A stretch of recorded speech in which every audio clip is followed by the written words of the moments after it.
Good evening, good evening, good evening all of you. Audio video सबको clear आ रहा है क्या? एक बार आप लोग कनेक्ट हो जाएं फिर हम शुरू करें।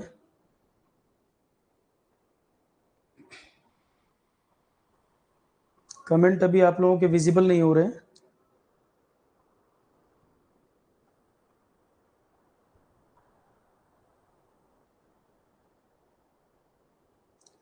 हाँ, अब दिख रहे हैं comment. Good evening all, good evening. तो काफ़ी लोग कनेक्ट होना स्टार्ट हो गए हैं। अब हम शुरू करते हैं हमारा फर्स्ट सब्जेक्ट ईएससी प्रीलिम्स 2024 के लिए, that is engineering ethics. Engineering ethics, तो जो भी चीज़ें क्लास में समझाई जाएं साथ साथ लिखना नहीं है, सब चीज़ों को ध्यान से कंसंट्रेट करना है, सारी चीज़ों को ध्यान से सुनना है। जब लिखने का पॉइंट आए फिर आप नोट करिएगा। आदित्य, कमेंट विजिबल है, आप लोगों के कमेंट विजिबल हैं। हम क्लास अब स्टार्ट करें। और नोट्स वगैरह के लिए आप परेशान नहीं होंगे। ऐप के ऊपर भी इंजीनियरिंग एथिक्स के ओल्ड नोट्स पड़े हुए हैं, आप चाहे तो उसका प्रिंट आउट निकाल के उस पर अपडेट कर लेना, या मैं क्लास में सारी चीज़ें नोट करूंगा, आप उससे कॉपी कर लेना। ठीक है?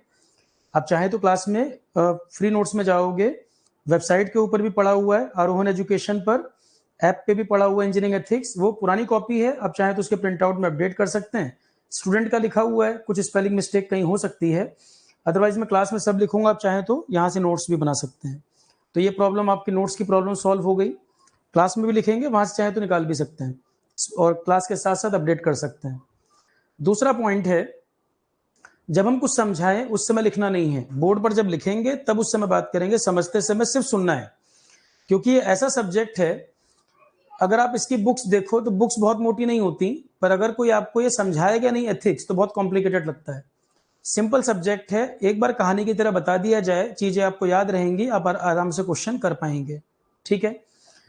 जो लोगों को प्रॉब्लम थी, लैपटॉप लॉगिन नहीं था, डेस्कटॉप लॉगिन नहीं था, एक बैकएंड सपोर्ट होना चाहिए स्टूडेंट को, लाइव क्लास में कोई प्रॉब्लम अगर आ रही है, आप पिंड मैसेज में ऊपर देखेंगे लैपटॉप डेस्कटॉप से कैसे लॉगिन करना है। ORG कोड मांग रहा है, वो भी लिखवा दिया है। और टेलीग्राम का हमने एक ग्रुप बना दिया है आरोहन का, जिसपे भी कोई भी आपको प्रॉब्लम आए, टेक्निकल इशू आए, वीडियो रिलेटेड, ऑडियो रिलेटेड, आप उसमें पोस्ट कर सकते हैं। वो लिंक भी ऊपर टेलीग्राम का देखो अटैच कर दिया है। ठीक है? सारी बातें। तो कल जो एक आध लोगों को कुछ प्रॉब्लम आ भी रही थी, टेलीग्राम का एक सेपरेट ग्रुप बना दिया गया है, ऊपर आपको कमेंट उसमें लिंक में शो भी कर रहा है, पिन मैसेज में। तो टेलीग्राम का लिंक वहां पर पड़ा है, आप उसको ज्वाइन करके अपना जो भी कंसर्न है, वो बैच कोर्स के बच्चों के लिए है, जो भी प्रॉब्लम है वहां पर आप अपना कंसर्न रेज कर सकते हैं और रियल टाइम में वो रिजॉल्व होता जा रहा है। क्लियर? अब हम स्टार्ट करें इंजीनियरिंग एथिक्स।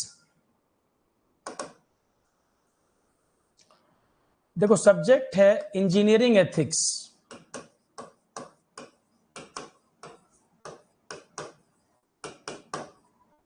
क्या मीनिंग है? Why we need to study engineering ethics? Engineering में इसका क्या रोल है, क्यों हमें पढ़ना है? पहले इसका introduction part, overview part. Ethics basically related to different subjects. For example, अगर हम फिलॉसफी की बात करें, फिलॉसफी की अगर बात करें, फिलॉसफी से भी कनेक्ट होता है। सोशलॉजी की बात करें, उससे भी कनेक्ट होता है। तो एथिक्स जो है डिफरेंट फॉर्म में डिफरेंट सब्जेक्ट से रिलेट होता है। फिलोसफी का भी पार्ट है, सोशलॉजी में भी इसका इंटरप्रिटेशन निकलता है, दोनों के मीनिंग काफी डिफरेंट होते हैं। फिलोसफी के टर्म में एथिक्स बात करेंगे, बिल्कुल डिफरेंट मीनिंग होगा। सोशलॉजी के टर्म में बात करेंगे, मीनिंग यहाँ पे चेंज हो जाता है। तो किस एथिक्स पर एग्जाम में क्वेश्चन बनता है, इंटरप्रिटेशन कैसे कैसे है, हम क्वेश्चन को कैसे समझ पाएंगे, वन बाय वन हम देखेंगे। तो एथिक्स एक ब्रॉड सब्जेक्ट जिसमें कई सारे एप्लीकेशन हो सकते हैं। फॉर एग्जाम्पल, 1960 में environment related one book was published, name was silent spring, written by Russell Carson. Environment को लेकर डिस्कशन 1960s में एक बुक आई थी, silent spring, written by Russell Carson. वहां से एनवायरमेंट की तरफ फोकस डेविएट हुआ और एथिक्स के जो एक्सपर्ट्स थे उन्होंने भी एथिक्स को एनवायरमेंट से जोड़ दिया, and one separate form was created, that was environmental ethics. Environmental ethics. Similarly ethics को मेडिकल से कनेक्ट कर दिया, that is medical ethics. Ethics को लॉ से कनेक्ट कर दिया तो law related ethics. Similarly engineering profession से आप रिलेट करके एथिक्स की बात करें, that is engineering ethics. Meaning हमारा जो ईएससी प्रीलिम्स का पोर्शन है, no need to study complete ethics. Complete ethics हमें नहीं पढ़ना है, एथिक्स का applied form related to engineering. Clear है? That is applied ethics part.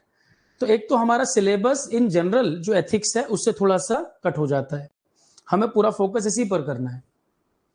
पर मोर और लेस कई सारे टर्म्स होते हैं जो बहुत कॉमन होते हैं, बहुत सिमिलर होते हैं, वो तो हमें यहां भी पढ़ने पड़ेंगे, और वो इन जनरल जो हम एथिक्स पढ़ते हैं वहां पर भी होते हैं। ठीक, एक एग्जाम्पल के साथ मैं स्टार्ट करता हूं। इंजीनियरिंग एथिक्स क्यों इंपॉर्टेंट है, क्यों हमें पढ़ना है?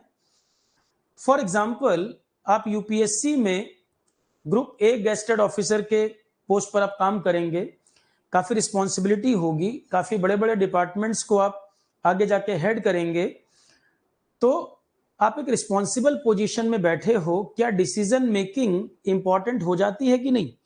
आपका डिसीजन एक बड़े तौर पर अफेक्ट कर सकता है कि नहीं? आपका जो भी डिसीजन होगा वो आगे किसी चीज पर एक मेजर इंपैक्ट डाल सकता है, तो क्या उसका एथिकल डायमेंशन होना जरूरी है या नहीं है? या फॉर एग्जाम्पल कोई सिविल सर्वेंट है, तो सिविल सर्वेंट का डिसीजन मेकिंग, देखो अगर उसकी पर्सनल लाइफ रिलेटेड कोई पॉइंट है, वो सोसाइटी को तो अफेक्ट नहीं करता, पर उसके पास जो पावर्स हैं, उसके पास जो वर्क का नेचर है, वो सोसाइटी को भी अफेक्ट करते हैं।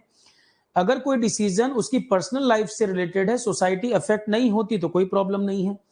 फॉर एग्जाम्पल, वो किसी रिलीजन बायस्ड है मान लो, या कास्ट बायस्ड है, या कलर बायस्ड है, तो अगर ये पर्सनल लेवल पे अपनी पर्सनल लाइफ में कर रहा हो जिससे सोसाइटी को अफेक्ट ना होता हो, तब तो बात ठीक। पर आप एक रिस्पॉन्सिबल पोजीशन पे बैठे हो और आपका ये थॉट प्रोसेस सोसाइटी को अफेक्ट कर रहा है, जो आपके पास लोग आ रहे हैं उनकी लाइफ को अफेक्ट कर रहा है, तब ये इंपॉर्टेंट हो जाता है कि नहीं? आप अपने मन में रिलीजन को लेकर चल रहे हैं, आप अपना एक वर्शिप प्रोसेस फॉलो कर रहे हैं जो आपको हैप्पीनेस दे रहा है, वो ठीक है, पर आपका हैप्पीनेस, आपका ये प्रॉब्लम अगर आप दूसरे रिलीजन को कंडेम कर रहे हैं, आप किसी दूसरे वर्शिप प्रोसेस को आप क्रिटिसाइज कर रहे हैं, और आप एक सिविल सर्वेंट हैं, तब तो ये आपकी अपनी प्रॉब्लम नहीं, तब ये एक सोसाइटी की प्रॉब्लम हो जाएगी, तब ये रोल, तब ये चीज इंपॉर्टेंट हो जाएगी। तो जो भी रिस्पॉन्सिबल पोजीशन पे बैठा पर्सन है, तब ये उसकी एक पर्सनल प्रॉब्लम नहीं है, तब ये एक सोशल प्रॉब्लम का रूप ले लेगी। तो क्या यूपीएससी की रिस्पॉन्सिबिलिटी नहीं है, या जो भी मेजर इंस्टीट्यूशन जो इस तरह के लोगों को सेलेक्ट करे, क्या ये उनकी रिस्पॉन्सिबिलिटी नहीं है कि इंटरव्यू जो कराए जाते हैं या जो पेपर में क्वेश्चन पूछे जाते हैं, वहां पर थोड़ा सा हम इसको चेक भी कर सकें? कई बार आप सोचते हो सर इंटरव्यू क्यों लिया जाता है, प्री मेंस इतने सारे पेपर करा लिए, इंटरव्यू में क्या चेक कर रहे हैं? इंटरव्यू में एक पर्सन साइकोलॉजिस्ट बैठा है जो केवल आपकी बॉडी लैंग्वेज, आप जो बोल रहे हो, आपकी साइकोलॉजी को रीड कर रहा है, वो आपकी पर्सनैलिटी को समझना चाह रहा है। इंटरव्यू को क्या बोलते हैं? पर्सनैलिटी इंटरव्यू ना, पर्सनैलिटी आपकी जज कर रहे हैं। रिटन एग्जाम में आपसे वो सामने सामने इंटरेक्शन नहीं कर पाए, 30 और 40 मिनट के इंटरेक्शन में ही काफी सारी चीजें आपके बारे में आइडिया लग जाता है। तो आप जिस रिस्पॉन्सिबल पोजीशन में आने वाले हैं, आप क्या आगे कर सकते हैं, आप डिसीजन मेकिंग किस तरह की हो सकती है, क्या आप बायस्ड हैं? क्वेश्चन भी इस तरह से कई बार पूछे जाते हैं रिलीजियन पे, कास्ट के ऊपर, या वुमेन जो जेंडर इशू के ऊपर। क्या आप ऐसा तो नहीं कि वुमेन को आप किसी क्रिटिसाइज कर रहे हैं किसी इशू पर, या आप इक्वलिटी को आप एक्सेप्ट नहीं कर पा रहे? यही तरह की चीजें वो समझना चाहते हैं। सिविल सर्विसेज वगैरह में बड़ा इंपॉर्टेंट रोल प्ले करता है। सिमिलरली आप इंजीनियरिंग एथिक्स क्यों पढ़ना है? एक मैं आपको एग्जांपल देता हूं। एक कंपनी है फोर्ड, उन्होंने एक कार डिजाइन की, उसका नाम था फोर्ड पिंटो। एक कार का मैं एग्जांपल देता हूं आपको, फोर्ड पिंटो। ये कार जब बनाई फोर्ड कंपनी ने, तो रियर कॉलिजन के कुछ इंसिडेंट हुए कि हाईवे पर कार चल रही है, पीछे से किसी ने इसको कॉलिजन किया, किसी ने टक्कर मारा, एक्सीडेंट हुआ, और कुछ ही समय में ये पूरी कार जो है फ्लेम्स में आ जाती थी, जल जाती थी। और एक एक्सीडेंट हुआ ऐसा जिसमें 3 टीनेजर गर्ल्स थी, उनकी डेथ हो गई। और ऐसे around 50 incident back to back report में आए। फोर्ड पिंटो कार जो कंपनी ने बनाई थी, रोड पर जो आई, इसमें फर्स्ट एक्सीडेंट हुआ जिसमें रियर कॉलिजन हुआ, पीछे से कार टकराई, 3 टीनेजर गर्ल्स थी, और वो ऑन द स्पॉट डेथ हो गई। बैक टू बैक 50 इंसिडेंट के आसपास रिपोर्ट हुए।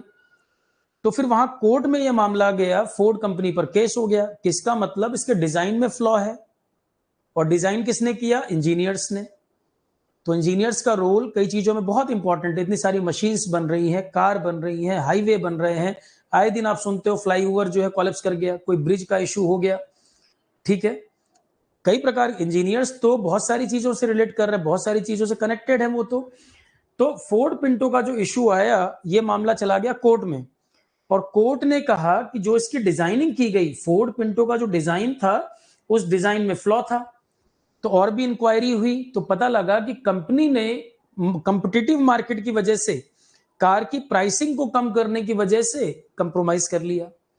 इसका मतलब कार इंजीनियर्स को आइडिया था सेफ्टी का, कि जब ये कार रोड पर आएगी तो सेफ्टी की प्रॉब्लम आएगी। इसमें ये इशू है कि जो फ्यूल टैंक का प्रॉब्लम है, या तुरंत ही इसमें जो फायर हो जाती है, बर्निंग हो जाती है, ये प्रॉब्लम आएगा।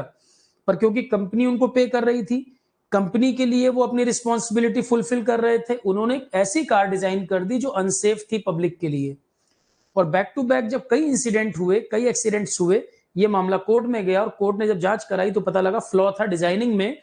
मैनेजर और इंजीनियर ये सब गिल्टी पाए गए, और कंपनी का रोल था उसमें। अब आप सोचो, मोमेंटरी बेनिफिट के लिए या शॉर्ट टर्म बेनिफिट के लिए, या मार्केट कंपिटिटिव है, अपने प्रोडक्ट को ज्यादा सेल करने की वजह से कितने लोगों की डेथ हो गई। क्या आप ह्यूमन लाइफ को मनी से कंपेयर कर सकते हो? अगर मान लो फॉर एग्जांपल कोई कार का एक्सीडेंट हो जाए और ये गेट डैमेज हो जाए, इस गेट को तो हम रिपेयर कर सकते हैं, पर कार के एक्सीडेंट से किसी पर्सन की डेथ हो जाए, क्या आप उसका वैल्यूएशन कर सकते हो? क्या ह्यूमन लाइफ को आप मनी के टर्म में कंपेयर कर सकते हो? नहीं कर सकते। तो फोर्ड पिंटो कंपनी पे जो केस वगैरह हुआ, ये जब मामले सामने आया, अब आप सोचो, ये प्रूव हो गया कि उन्होंने कंप्रोमाइज किया डिजाइनिंग के समय में। उनको पहले से आइडिया था कि पब्लिक सेफ्टी कंप्रोमाइज होगी, तब भी उन्होंने ऐसी कार रोड पर लाई। तो मार्केट इमेज खराब हो गई, और जब ये परसेप्शन बन गया कि ये कार अनसेफ है, तो रोड से हटा दिया गया, और इनकी सेल जो है वो बहुत डाउन चली गई।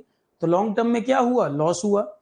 आप शॉर्ट टर्म बेनिफिट के चलते कार को लाए थे, वो भी मार्केट भी खराब हुआ, लोगों की लाइफ रिस्क भी हुआ, कई लोगों की डेथ भी हो गई, आपको कोर्ट की प्रॉब्लम भी झेलनी पड़ी, इंजीनियर मैनेजर भी लपेटे में आ गए, जो कोर्ट का मामला हुआ, और लॉन्ग टर्म में इसकी रिसेल भी मतलब इसकी जो सेलिंग पॉइंट था इस कार का, वो भी बंद हो गया, लोगों को ट्रस्ट फैक्टर खत्म हो गया इसके ऊपर, तो ह्यूज लॉस हुआ। अगर स्टार्टिंग में ही इस चीज को एड्रेस कर लिया जाता तो कितनी बड़ी प्रॉब्लम को रिजॉल्व किया जा सकता था। तो इंपॉर्टेंट पॉइंट क्या है? लोगों की लाइफ का इशू भी हुआ, आपको जुडिशियल प्रोसीजर भी झेलना पड़ा, आपकी मार्केट वैल्यू खत्म हो गई, और आपका बहुत बड़ा मनी जो इन्वॉल्व था उस कार से रिलेटेड, वो भी आपको लॉस हो गया। सिर्फ थोड़ी सी समझदारी अगर दिखानी चाहिए थी कि कैसे हम लॉन्ग टर्म विजन के साथ चलें। क्लियर है? इंजीनियरिंग एथिक्स का एग्जांपल है। एथिक्स हमें इसलिए भी पढ़ना चाहिए कि एक बहुत सिंपल पॉइंट, कि आप जॉब कर रहे हो, आपका एम्प्लॉयर आपको सैलरी दे रहा है, तो ऑब्वियस सी बात है आपकी रिस्पॉन्सिबिलिटी उस एम्प्लॉयर के लिए बनती है। उस एम्प्लॉयर के लिए आपकी रिस्पॉन्सिबिलिटी है कि आप अच्छी सर्विस दें, वो जो कहें आप उनको माने। पर पब्लिक सेफ्टी से ऊपर क्या एम्प्लॉय को सेटिस्फाई करना ये रिस्पॉन्सिबिलिटी है? यदि मैं आपसे कहूं कि पब्लिक सेफ्टी और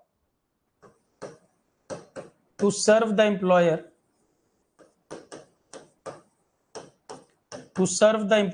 अगर इनमें कंपैरिजन करें, ये बेस्ट है। अगर एम्प्लॉयर पब्लिक सेफ्टी को कंसीडर करके कोई वर्क करवा रहा है तो कंफ्लिक्ट होगा नहीं।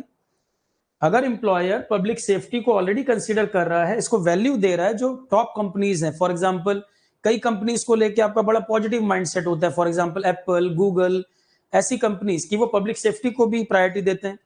तो अगर कोई कंपनी पब्लिक सेफ्टी को ऑलरेडी कंसीडर किए हुए है, और अपने मैनेजर, डिजाइनर, इंजीनियर उनको ऑलरेडी बोला है कि हमारी टॉप प्रायोरिटी पब्लिक सेफ्टी, तब तो कंफ्लिक्ट नहीं होगा।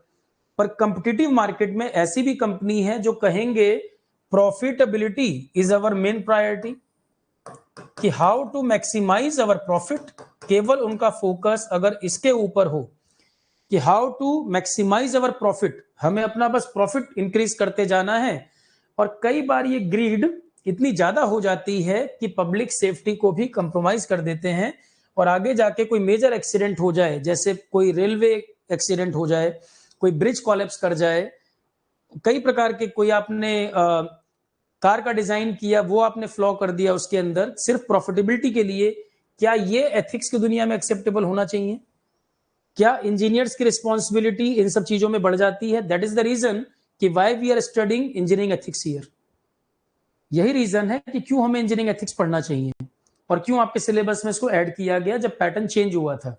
ठीक है, पर कई लोग ऐसे हैं कि एथिक्स पढ़ा भी दो, एथिक्स पढ़ने के बाद भी वो करप्शन वगैरह या गलत जो उनको करना है वो करेंगे, क्योंकि एक कंसाइंस भी तो होता है, एक हमारी अंतरात्मा भी तो होती है।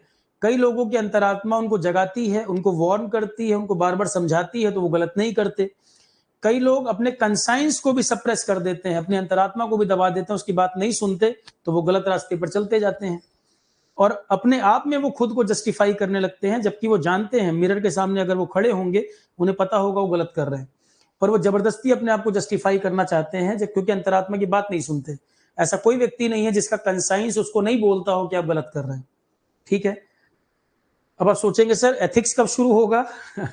ये एथिक्स ही चल रहा है, ये पूरा सब्जेक्ट ही स्टोरी की फॉर्म में है। देखो मैं एक बहुत सिंपल बात आपको कहूं, इसीलिए मैंने कल बोला था बहुत एंजॉय करोगे इस सब्जेक्ट को। कई बार आपके मन में बहुत सारे के सवाल आते हैं, सर मैं रोड पर जा रहा था, मैंने रोड पर एक इंसिडेंट देखा, बहुत लोगों ने भीड़ लगाई थी, कोई एक्सीडेंट हुआ, या मैंने देखा कुछ गरीब बच्चे घूम रहे थे। कई बार आपका माइंड स्विंग होता रहता है, बहुत तरह के भाव आते रहते हैं। कई बार आप जल्दी में हो, रोड से आगे निकल जाते हो, कभी कभी आपका मन करता है नहीं रुक कर उस बच्चे को कुछ खिला दें, कभी कभी आप इग्नोर कर देते हो, कभी कभी आप बहुत कंसर्न्ड हो जाते हो किसी इश्यू पर, या आप रोड पर कोई प्रॉब्लम हुई आप हेल्प करने लगते हो। मन तो आप ही का है, पर्सनैलिटी आप ही की है, पर कई बार हमारा नेचर ऐसे, हमारा माइंड स्विंग होने लगता है। तो एथिक्स में बहुत सारी चीजें, ये बाहर नहीं है, ये आपके अंदर है। ये जो दुनिया है, बहुत सारे सवाल जवाब ऑलरेडी आपके माइंड में चलते रहते हैं, मैं सिर्फ उनको वर्ड्स दे रहा हूं, एक प्रॉपर ऑर्गेनाइज मैनर में मैं आपको उनको बता रहा हूं। ये ऑलरेडी आपके अंदर सारी चीजें हैं। यहाँ पे ऐसा कुछ नहीं मिलेगा जो बिल्कुल नया हो, आपने कभी वर्ड ही ना सुना हो, कि जैसे साइकोपैथी, साइको एनालिटिक सिंड्रोम करके कोई वर्ड बोल दूं जो आपने कभी सुना ना हो, इस तरह का कुछ नहीं है।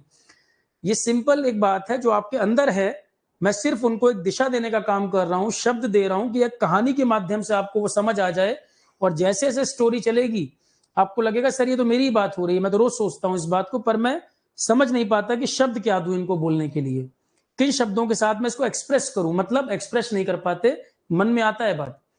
कई बार आप कहते हो सर सबकॉन्शियस माइंड में मेरे ये आया, कॉन्शियस माइंड में ये आया।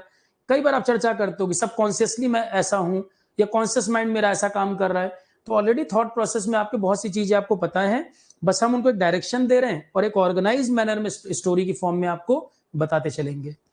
तो वन बाय वन जहां जहां कंफ्यूजन, कोई डाउट, थोड़ा सा गैप है, हम उसको एक कनेक्शन बनाते जाएंगे, कनेक्ट करते जाएंगे, तो सब्जेक्ट आपको बड़ा सिंपल लगेगा स्टोरी की तरह। तो इंजीनियरिंग एथिक्स हमें क्यों चाहिए? मैंने एक एग्जांपल दिया फोर्ड पिंटो का, एक गाड़ी का एग्जांपल दिया, हजारों एग्जांपल हैं। भोपाल गैस ट्रेजेडी का एग्जांपल भी है, स्पेस चैलेंजर शटल एक थी उसका भी एक्सीडेंट, वो भी एग्जांपल है, चेरनोबिल डिजास्टर का एग्जांपल, हजारों एग्जांपल अपने पास। हम केस स्टडी को लेकर भी बता पाएंगे कि इंजीनियरिंग एथिक्स क्यों इंपॉर्टेंट है। जहां केस स्टडी भी वो वाली मैं बताऊंगा आपको जो इंजीनियरिंग स्पेसिफिक है, कि इंजीनियर्स की गलती से जहां पर जो प्रॉब्लम्स हुई हैं और कैसे उनको अवॉइड किया जा सकता था, क्या मेजर इश्यूज आए, ताकि कल को आप किसी प्रोजेक्ट पर काम कर रहे हो तो पहले से आपको ये पता हो कहानियां, कि एक छोटी सी गलती, एक बड़े पद पे बैठा व्यक्ति या एक डिजाइनर या एक बड़ा इंजीनियर, उसकी एक छोटी सी मिस्टेक, छोटा सा इग्नोरेंस कितना बड़ा एक कैटास्ट्रॉफिक रिजल्ट दे सकता है। कैटास्ट्रॉफिक मतलब डिवास्टेटिंग, बिल्कुल बर्बाद करने वाला। ठीक है, तो सबसे पहले एथिक्स का इंट्रोडक्शन। एथिक्स के लिए completely different type of mindset is required. You can not understand ethics by using mathematics और science logic. For example mathematics में you want to get absolute result कि x प्लस वाई की value 7, तो 7 only possible, but ethics में no. Ethics में आपको एक middle approach follow करना होता है। मैथ्स और साइंस के साथ आप इस सब्जेक्ट को नहीं समझ सकते। Different type of mindset is required here. Ethics में जैसे फॉर एग्जाम्पल मैं आपसे कहूं, एक बहुत ही simple example, you are a good person और बैड पर्सन। आप मुझे कमेंट में बताओ आप एक अच्छे पर्सन हो या बुरे पर्सन हो, इसका आंसर करिए। You are a good person और बैड पर्सन।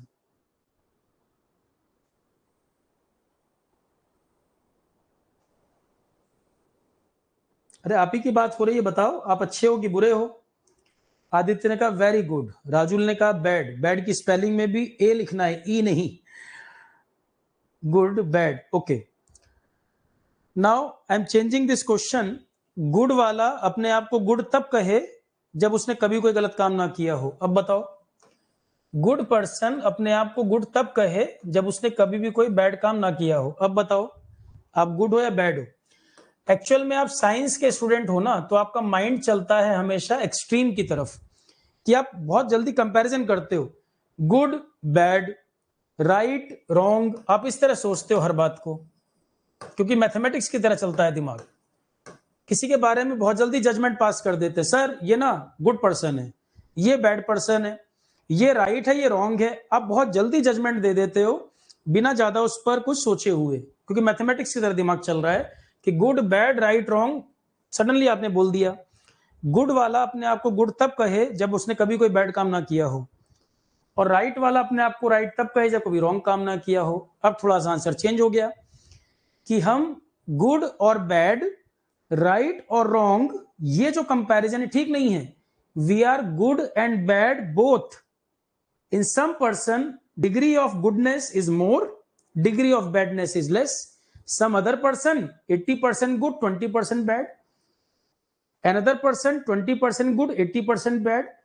तो देयर आर मल्टीपल लेयर्स ना, देयर आर मल्टीपल लेवल्स। ऐसा कोई नहीं है, देखो वर्ल्ड में कोई पर्सन आप ऐसा नहीं ला सकते बैड से बैड पर्सन जिसने कोई गुड वर्क ना किया हो, और कोई बेस्ट से बेस्ट पर्सन नहीं ला सकते बहुत गुड पर्सन है जिसने कोई बैड काम ना किया हो। It means we are good और बैड, और गुड एंड बैड बोथ। क्या करेक्ट है? हम गुड और बैड है या गुड एंड बैड दोनों है एक साथ, बट डिग्री डिफरेंट है, परसेंटेज डिफरेंट है, person to person different, this percentage varies. हम एक साथ अच्छे बुरे दोनों हैं, हम अच्छे और बुरे नहीं, हम अच्छे या बुरे नहीं, हम अच्छे और बुरे दोनों हैं। एंड वर्ड आएगा, और नहीं।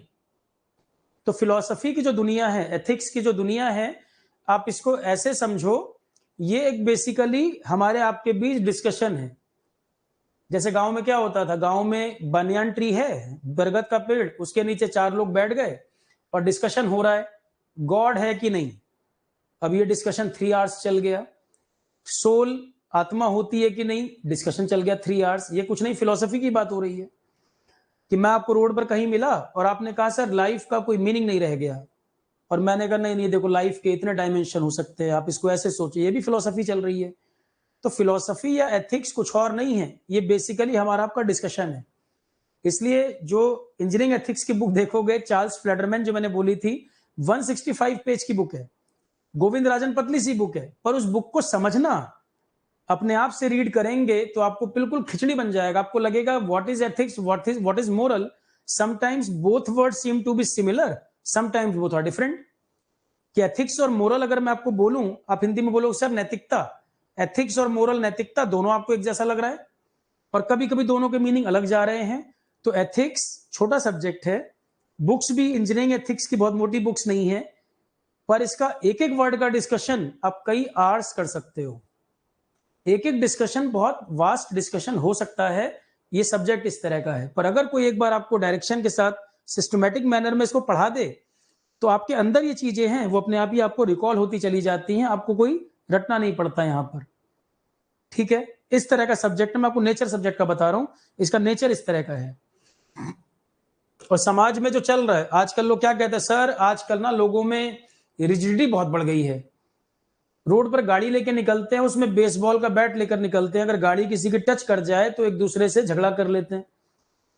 आए दिन आप घटनाएं सुनते हो कि सर लोगों में पेशेंस नहीं है। एयरपोर्ट पर जा रहे हैं, कोई पर्सन लेट हो रहा है, उसकी फ्लाइट छूटने वाली है, पर उसको वो क्यू में ही बोल रहा है क्यू में लगो, हमारे पीछे लगो।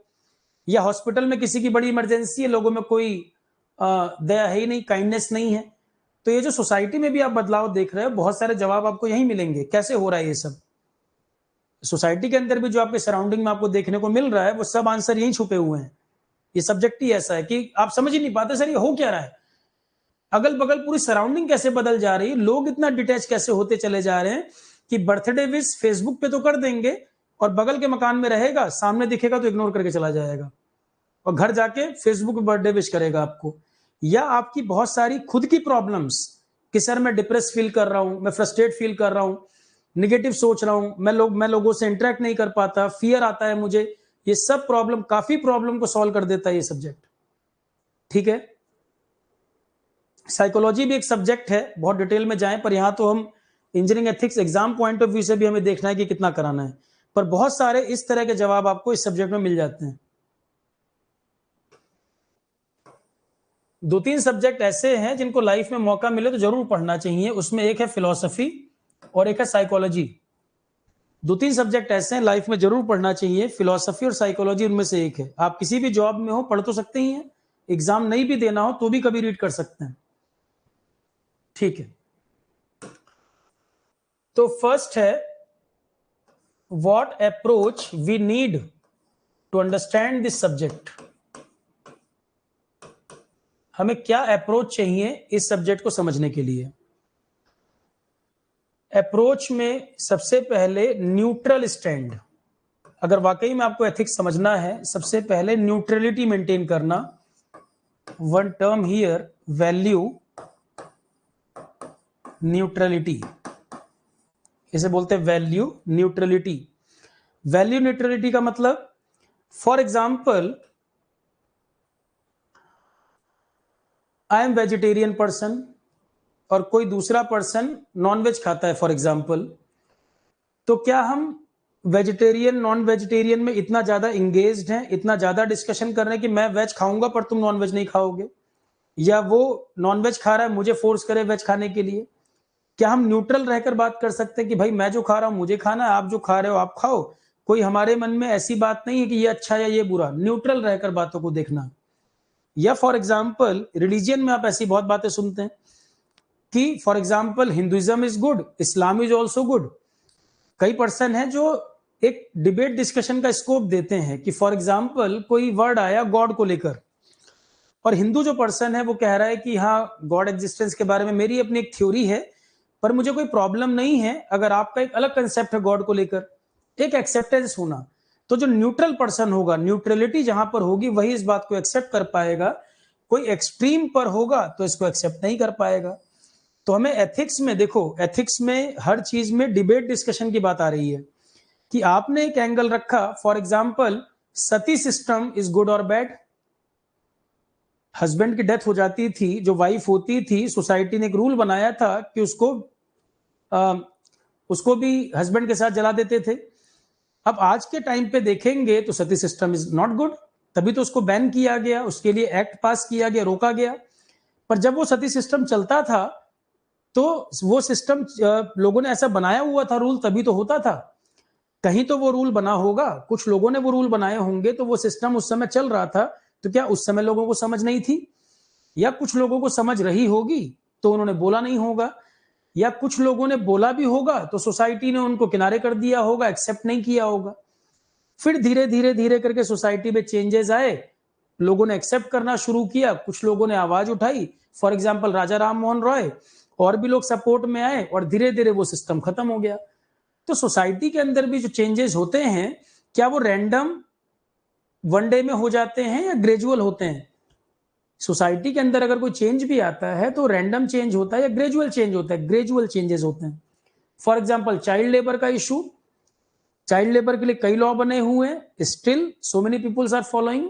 आप ढाबा वगैरह पे देखेंगे अभी भी चाइल्ड लेबर हो रहा है। सिमिलरली विडो रीमैरिज, बंगाल वगैरह में ये बहुत मेजर इशू होता था, विडो रीमैरिज करना एक बहुत मेजर प्रॉब्लम थी कि रीमैरिज कर सकें। ईश्वर चंद्र विद्यासागर ने इस जिंक्स को, इस चीज को ब्रेक किया। तो जब उन्होंने ये किया तो उस समय भी लोगों ने तुरंत एक्सेप्ट तो नहीं किया होगा, धीरे धीरे समझ में आया कि भाई एक विमेन की पूरी लाइफ को आप खराब कर रहे हो अपने ऑर्थोडॉक्स कंसेप्ट की वजह से, अननेसेसरी झूठे कस्टम की वजह से, तो वो इंप्रूवमेंट हो गया। अगर ईश्वर चंद्र विद्यासागर और 500 ईयर पहले होते तो शायद वो कर भी ना पाते, हो सकता है उनकी किलिंग हो जाती, उनको मार देते लोग।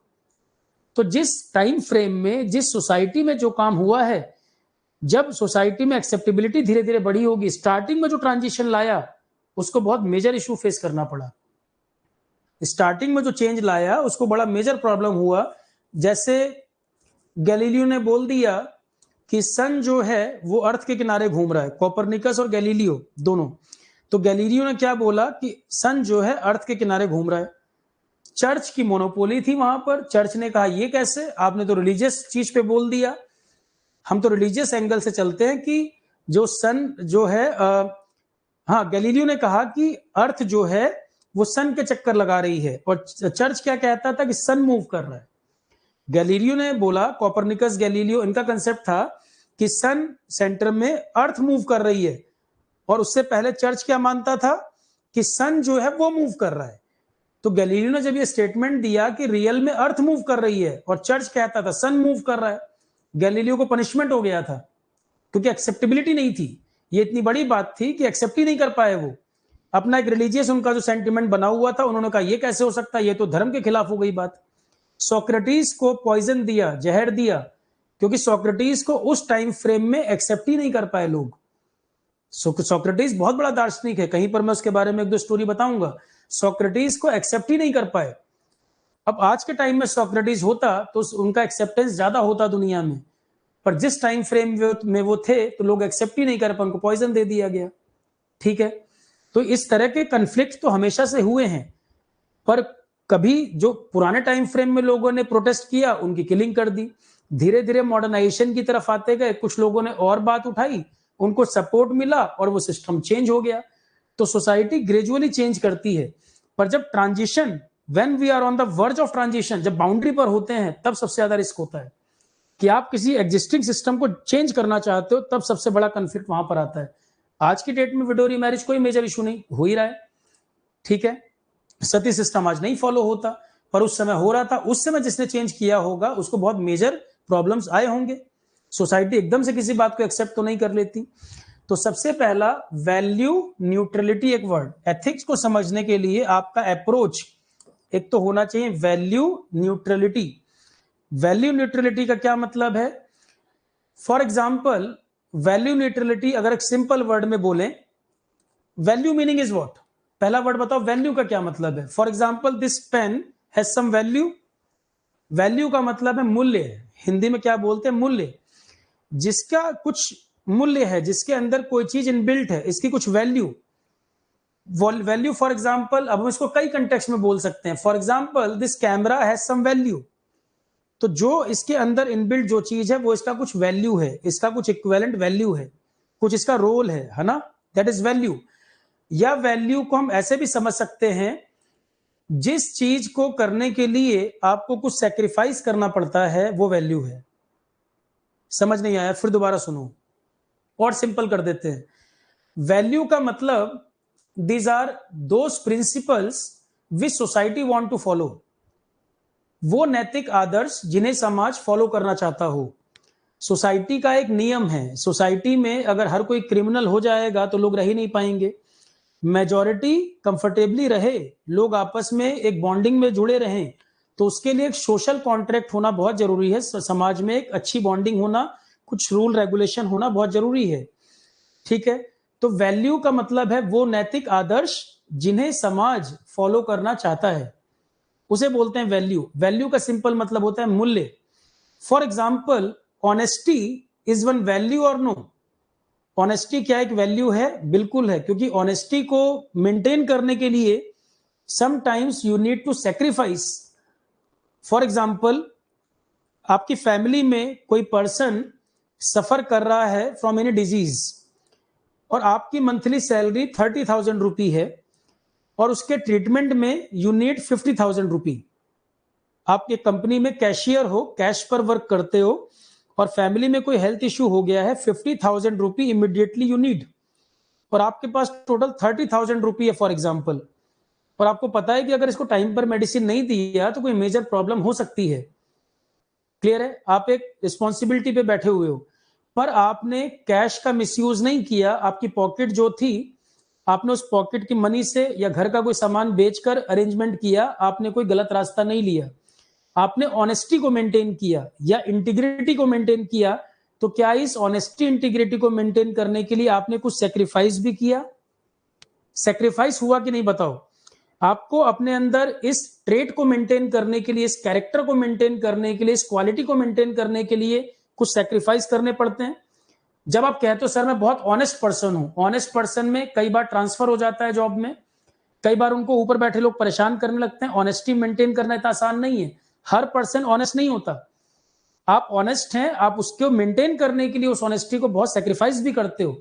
तो ऑनेस्टी वैल्यू का एग्जाम्पल है कि नहीं? वैल्यू का एक एग्जाम्पल ऑनेस्टी भी हुआ कि नहीं? Correct.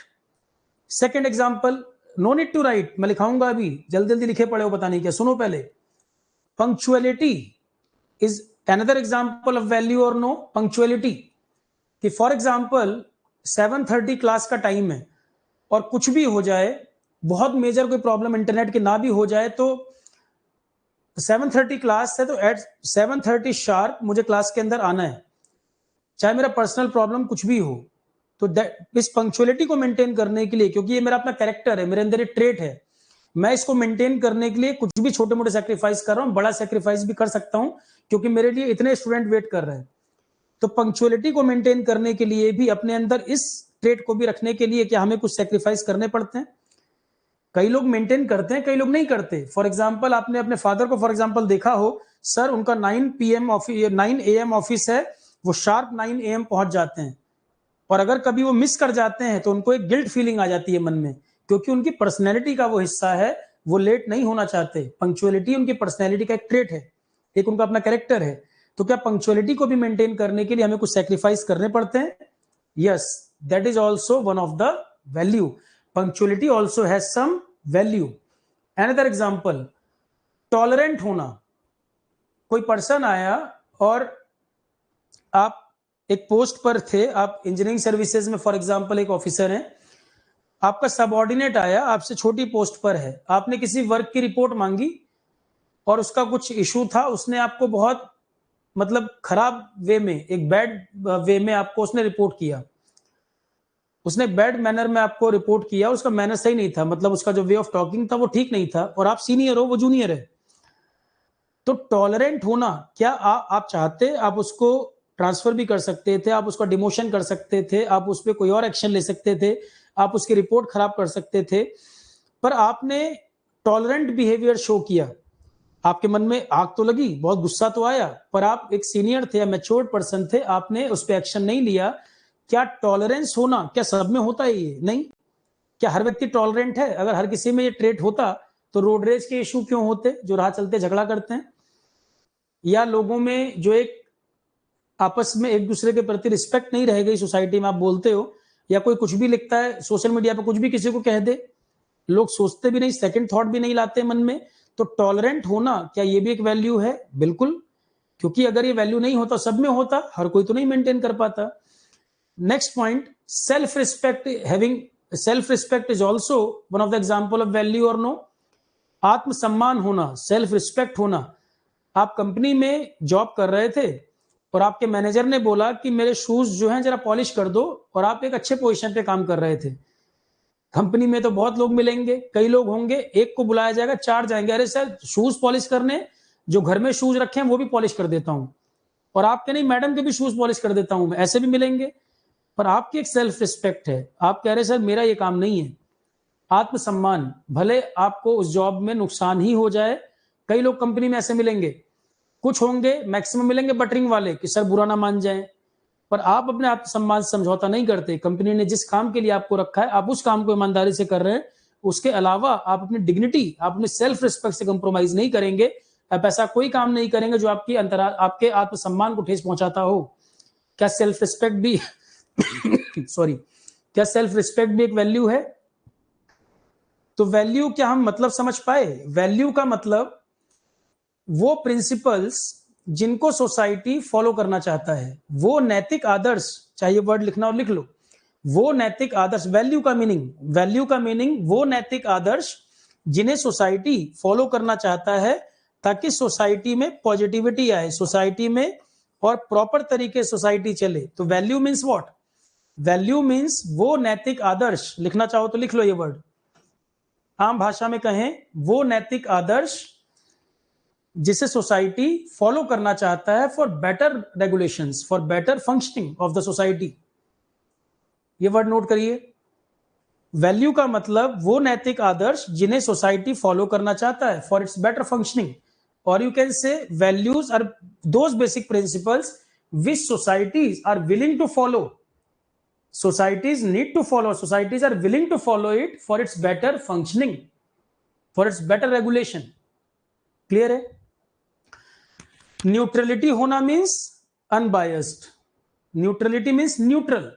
You are accepting this thought also, you are accepting this thought also, you are evaluating both with no hard feelings. कि फॉर एग्जाम्पल बात हो रही क्रिश्चियनिटी, यहां पे रूम में एक सिख पर्सन है, एक क्रिश्चियन है, एक इस्लामिक है, एक हिंदू है. क्रिश्चियनिटी वाले पर्सन ने क्रिश्चियनिटी के बारे में कुछ बात बताई कि सर हमारे रिलीजन में ये अच्छी चीज है, मैंने सुन लिया. इस्लामिक पर्सन ने अपना एक थॉट रखा कि सर हमारी होली बुक जो है वो सबसे ऊंची है, उन्होंने अपनी बात रखी.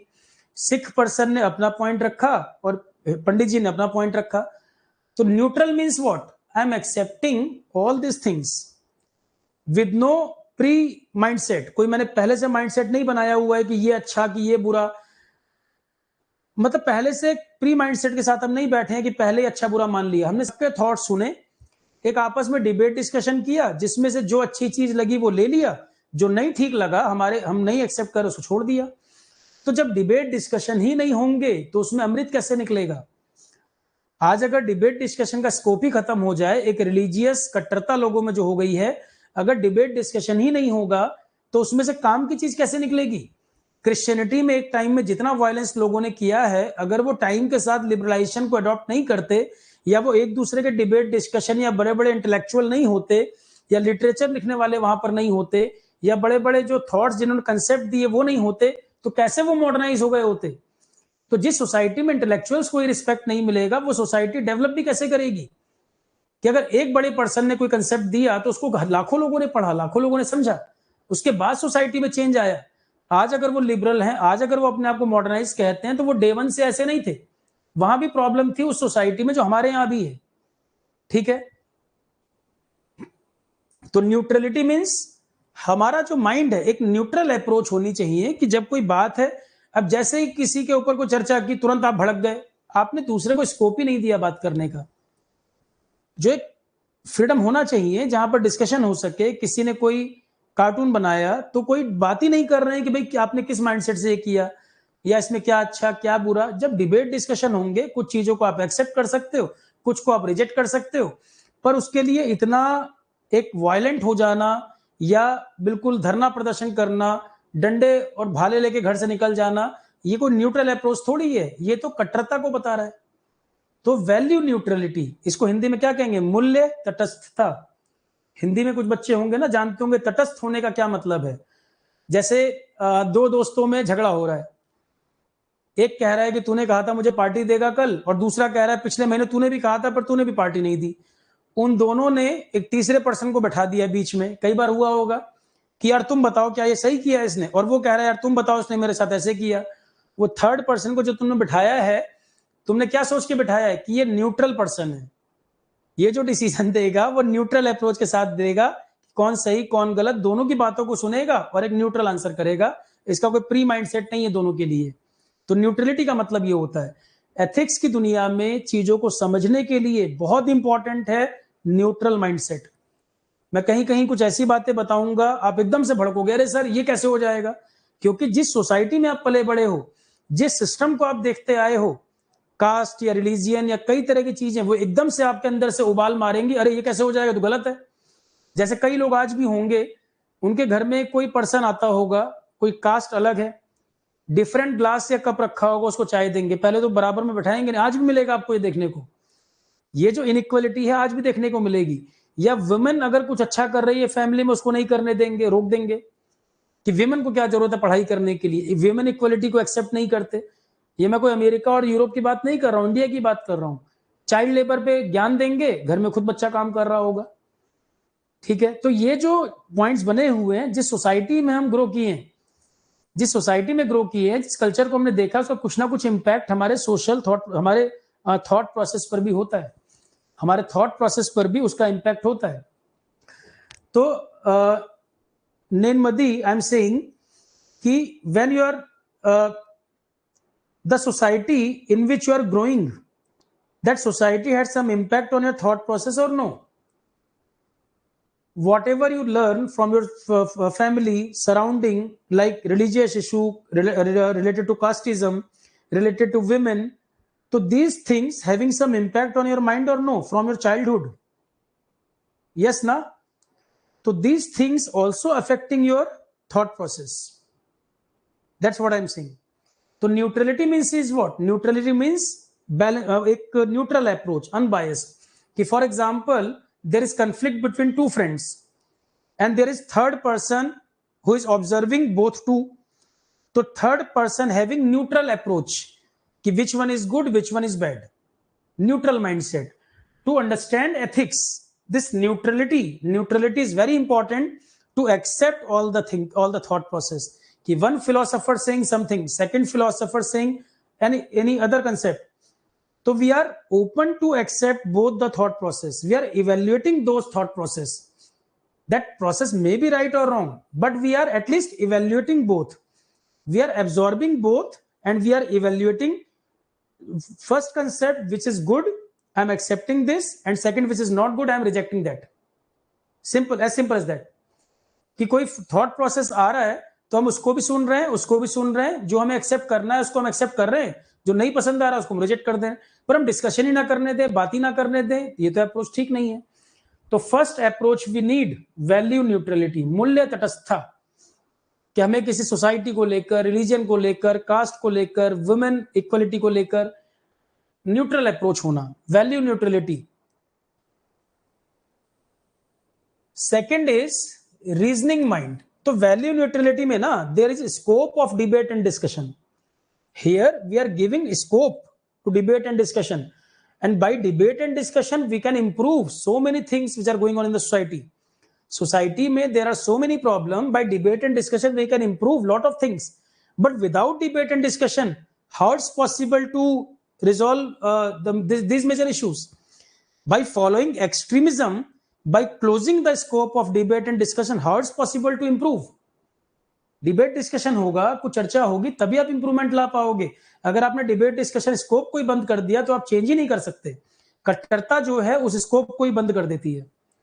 तो एथिक्स की दुनिया में फर्स्ट इंपॉर्टेंट अप्रोच जो हमें नेचर में चाहिए, अदरवाइज सब्जेक्ट समझ नहीं आता, value neutrality, neutral unbiased approach. Second we need reasoning mind, thinking, reasoning mind. You are following something, you are following some concept, some custom only because you are seeing that from your childhood. You are seeing this process from your childhood only. Due to this you are following one concept. You are not applying any logic, you are not applying your reasoning mind here, but you are following क्योंकि since you are seeing this from your childhood. बचपन से आप किसी चीज को देखते आ रहे हैं, लगातार आप सराउंडिंग में देख रहे हैं, इसलिए आप फॉलो कर रहे हैं, कोई लॉजिक नहीं है उसके पीछे. तो रीजनिंग माइंड होना. Reasoning mind means if you are following something तो यू आर थिंकिंग और नॉट कि why we are following this concept.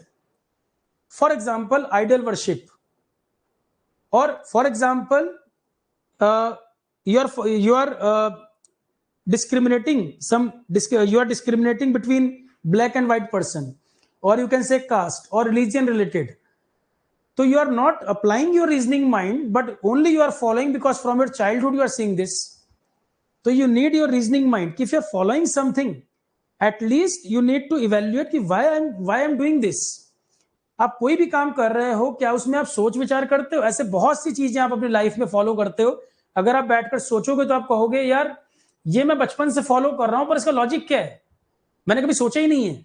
मैं इतना बड़ा हो गया, मैं मैच्योर भी हो गया, कई लोग तो 50-60 इयर्स के भी हो गए, पर आप उनकी बातें सुनोगे और अच्छी जॉब में भी रहे हुए, इवन सिविल सर्विसेज में रहे हुए, पर आज आप उनकी बातें सुनोगे आपको लगेगा क्या बोल रहा है ये, सिविल सर्विसेज में क्या किसने लिया इसको, ये रिलीजन की बात कर रहा है या ये कास्ट की बात कर रहा है या ये वुमेन को इक्वलिटी नहीं दे रहा.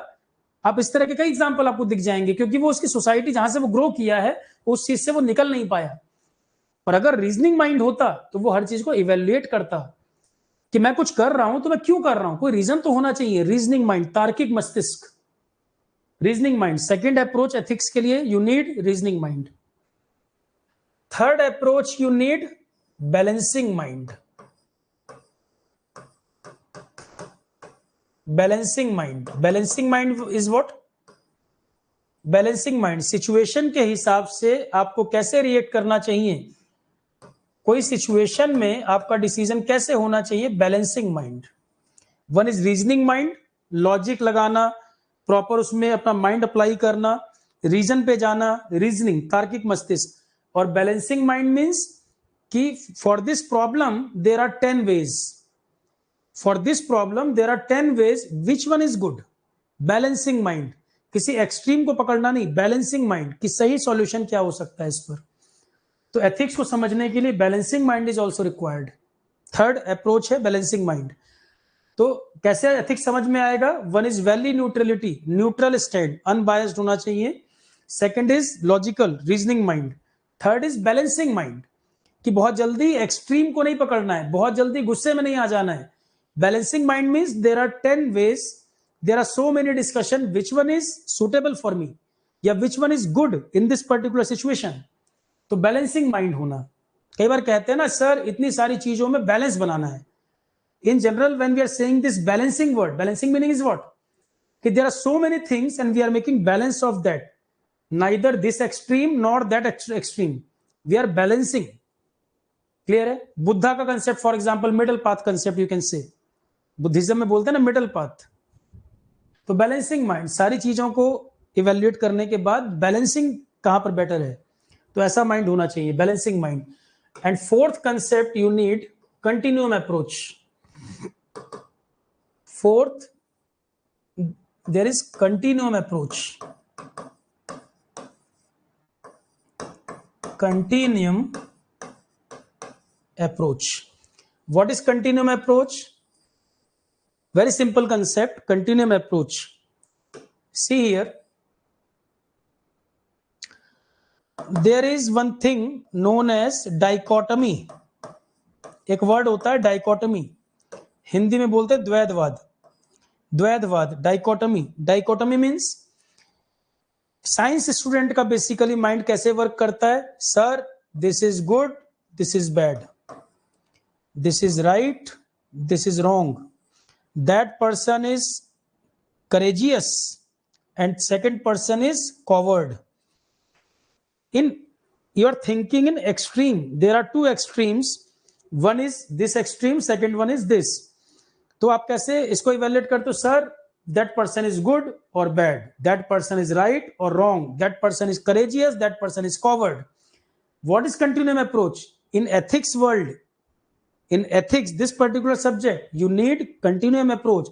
Sir in between good and bad there are multiple layers. कि one person is 60% good, 40% bad, second person is 80% good, 20% bad. There are multiple layers. That is continuum approach. Dichotomy means both the extremes. Continuum approach means lies in between. Dichotomy कहता है या तो ये extreme या तो ये extreme. Mathematics में क्या कहते हैं? सर 7 की power 2, 7 into 7 49. No other answer is possible. But in ethics world, good or bad both are extreme.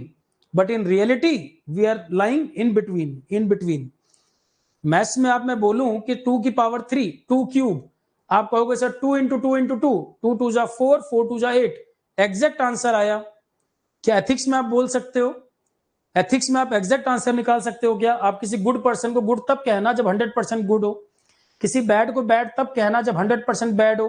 Dichotomy का मतलब एक्सट्रीम हम सोचते हैं. इन जनरल जो हम लाइफ में बोलते हैं ऐसे बोलते थे, ये अच्छा है, ये खराब है, वो बहादुर, वो कायर, ऐसे हम इवैल्यूएट करते हैं, जबकि रियल में इसके बीच में चीजें लाई करती हैं. That is continuum approach. तो एथिक्स को समझने के लिए आपको माइंड ओपन करना पड़ेगा. दोनों चीजें एक साथ हो सकती हैं, गुड और बैड एक साथ एग्जिस्ट करते हैं. किसी में उसका डिग्री परसेंटेज कम, किसी में ज्यादा. क्या हम ये समझ पाए? पहले आप मुझे कंप्लीट करें, ये कंप्लीट बताएं कि जो हमने स्टार्ट की है बात यहां तक समझ आया. कुछ लोग सोच रहे होंगे सर एथिक्स का विषय, एथिक्स ऑलरेडी चल रहा है, एथिक्स का ही पार्ट है ये. आप क्वेश्चन तब तक नहीं बना पाओगे जब तक ये कहानी नहीं समझ आएगी, इसकी जो सोल है सब्जेक्ट की. क्या यहां तक सब लोग समझ पाए हैं? आगे बढ़े, पानी पी लिया जाए पहले, रुको.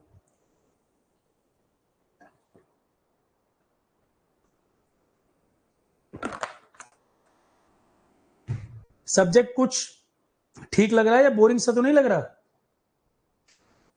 बोरिंग सा तो फील नहीं हो रहा है कि सर ये तो अगल बगल की बात कर रहे हैं?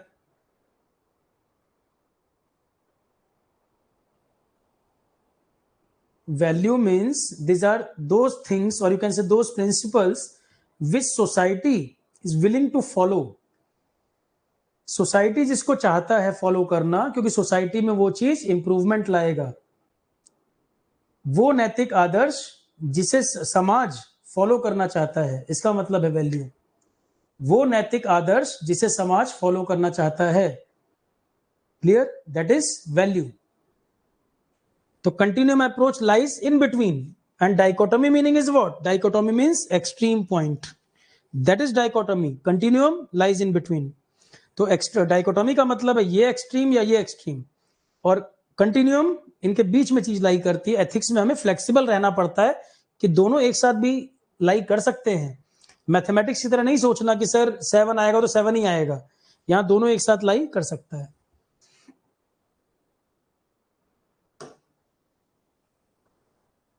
यहां तक कुछ नोट करना हो कर लो, फिर हम आगे बढ़ें। यहां तक कोई पॉइंट नोट करना चाहे कर लीजिए, फिर हम आगे लिखें।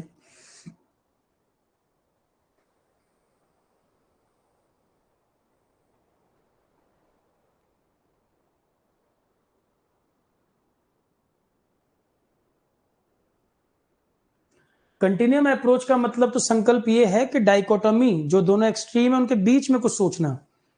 बैलेंसिंग माइंड का मतलब होता है देयर आर 100 ऑफ वेज, उसमें से कौन सा वे आपको सही लग रहा है। थोड़ा सा डिफरेंट है, थोड़ा सा डिफरेंट है दोनों बात, इसलिए मैंने अलग अलग लिखा है।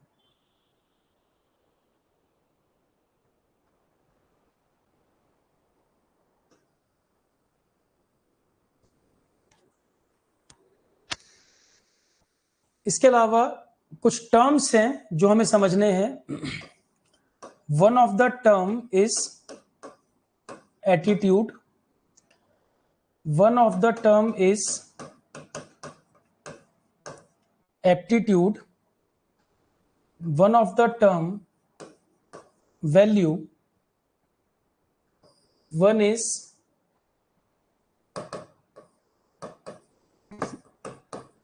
इमोशनल,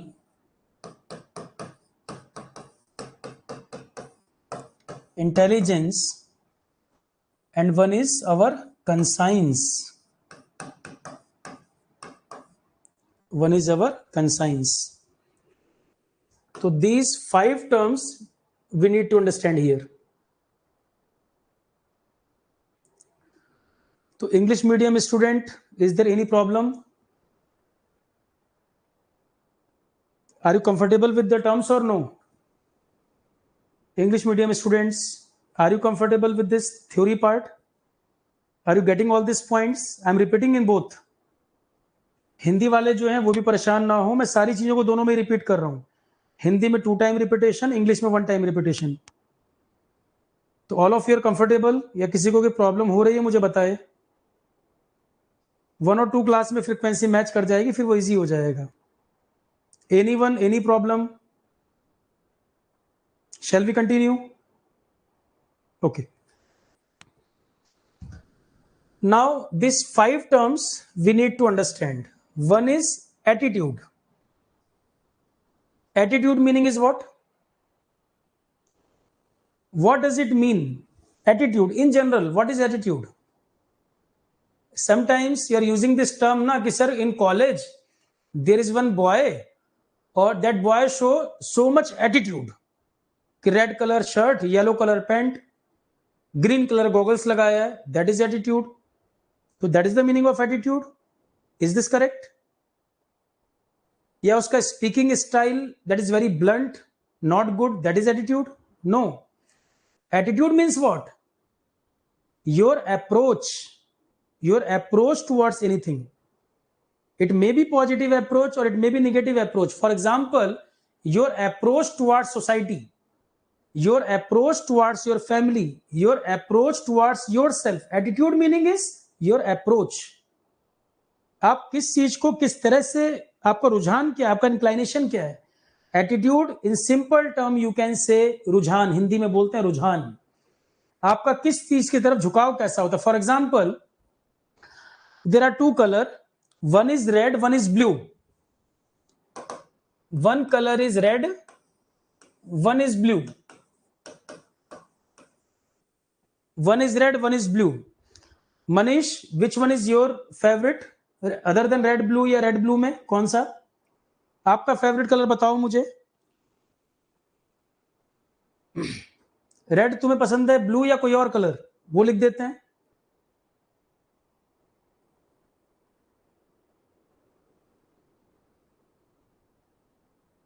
कोई कलर तो होगा, पर्पल। ओके, राजुल का है पर्पल, मुझे पता था राजुल तुम्हारा इससे अलग ही होगा। राजुल का फेवरेट कलर है purple.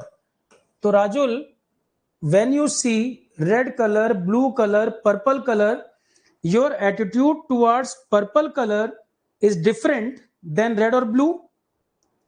That is your attitude or no? For example, कभी भी आपको ब्लू कलर दिख रहा है, या आपको पर्पल दिख रहा है, या रेड दिख रहा है, किसी को येलो दिख रहा है, डिफरेंट कलर के लिए आपका एटीट्यूड डिफरेंट तरह का है। आप शोरूम में कोई क्लॉथ परचेज करने जा रहे हो, या परचेजिंग एनी शर्ट और ट्राउजर, तो आपका डिफरेंट कलर के लिए डिफरेंट एटीट्यूड है। Similarly in life also your attitude is different for different things. For people, your attitude is different. In the class of 200, your attitude towards some of the student is different, some of the student is completely different. Your attitude towards your family, within the family there are 10 member. आपका attitude किसी family member के लिए कुछ और है, किसी family member के लिए कुछ और है। तो attitude meaning is clear। Hindi वाले बच्चे नोट कर लो, रुझान। रुझान होता है इसका मतलब वैसे, और exact meaning होता है अभिवृत्ति बोलते हैं। In Hindi, it is known as रुझान, और you can say अभिवृत्ति। अभिवृत्ति हिंदी वाले जो लिख लें। और इंग्लिश स्टूडेंट कैन राइट कि attitude meaning your approach towards anything. In simple word you can से attitude meaning your approach towards anything. तो एटीट्यूड आम बोलचाल की भाषा में यूथ क्या कहता है कि सर बड़ा एटीट्यूड दिखा रहा है ये लड़का। वो एटीट्यूड जो तुम बोलचाल की भाषा में इस्तेमाल करते हो वो तो बदतमीजी है, वो एटीट्यूड थोड़ी है। वो बदतमीजी है कि आजकल पिक्चर में देख के कहते हो इस हीरो का देखो क्या एटीट्यूड है, किसी से सीधे मुंह बात ही नहीं कर रहा। सीधे मुंह बात नहीं कर रहा तो ये एटीट्यूड थोड़ी है, तो बदतमीजी है। कि एक व्यक्ति आपसे बात करना चाह रहा है, ठीक तरीके से बात कर रहा है, आप उसको एरोगेंस शो कर रहे हो, तो ये एटीट्यूड नहीं है, इसको बदतमीजी बोला जाता है हर भाषा में।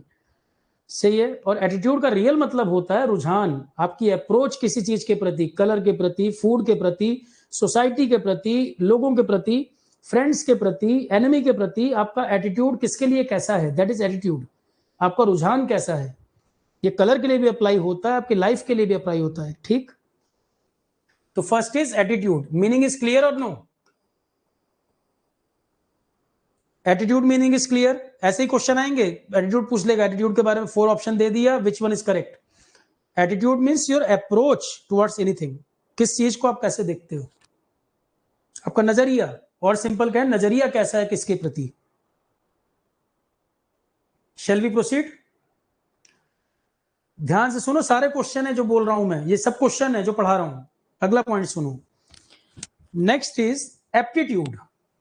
Aptitude meaning is what? there is one subject na in the competitive exam also, there is one subject aptitude, engineering aptitude, basic aptitude.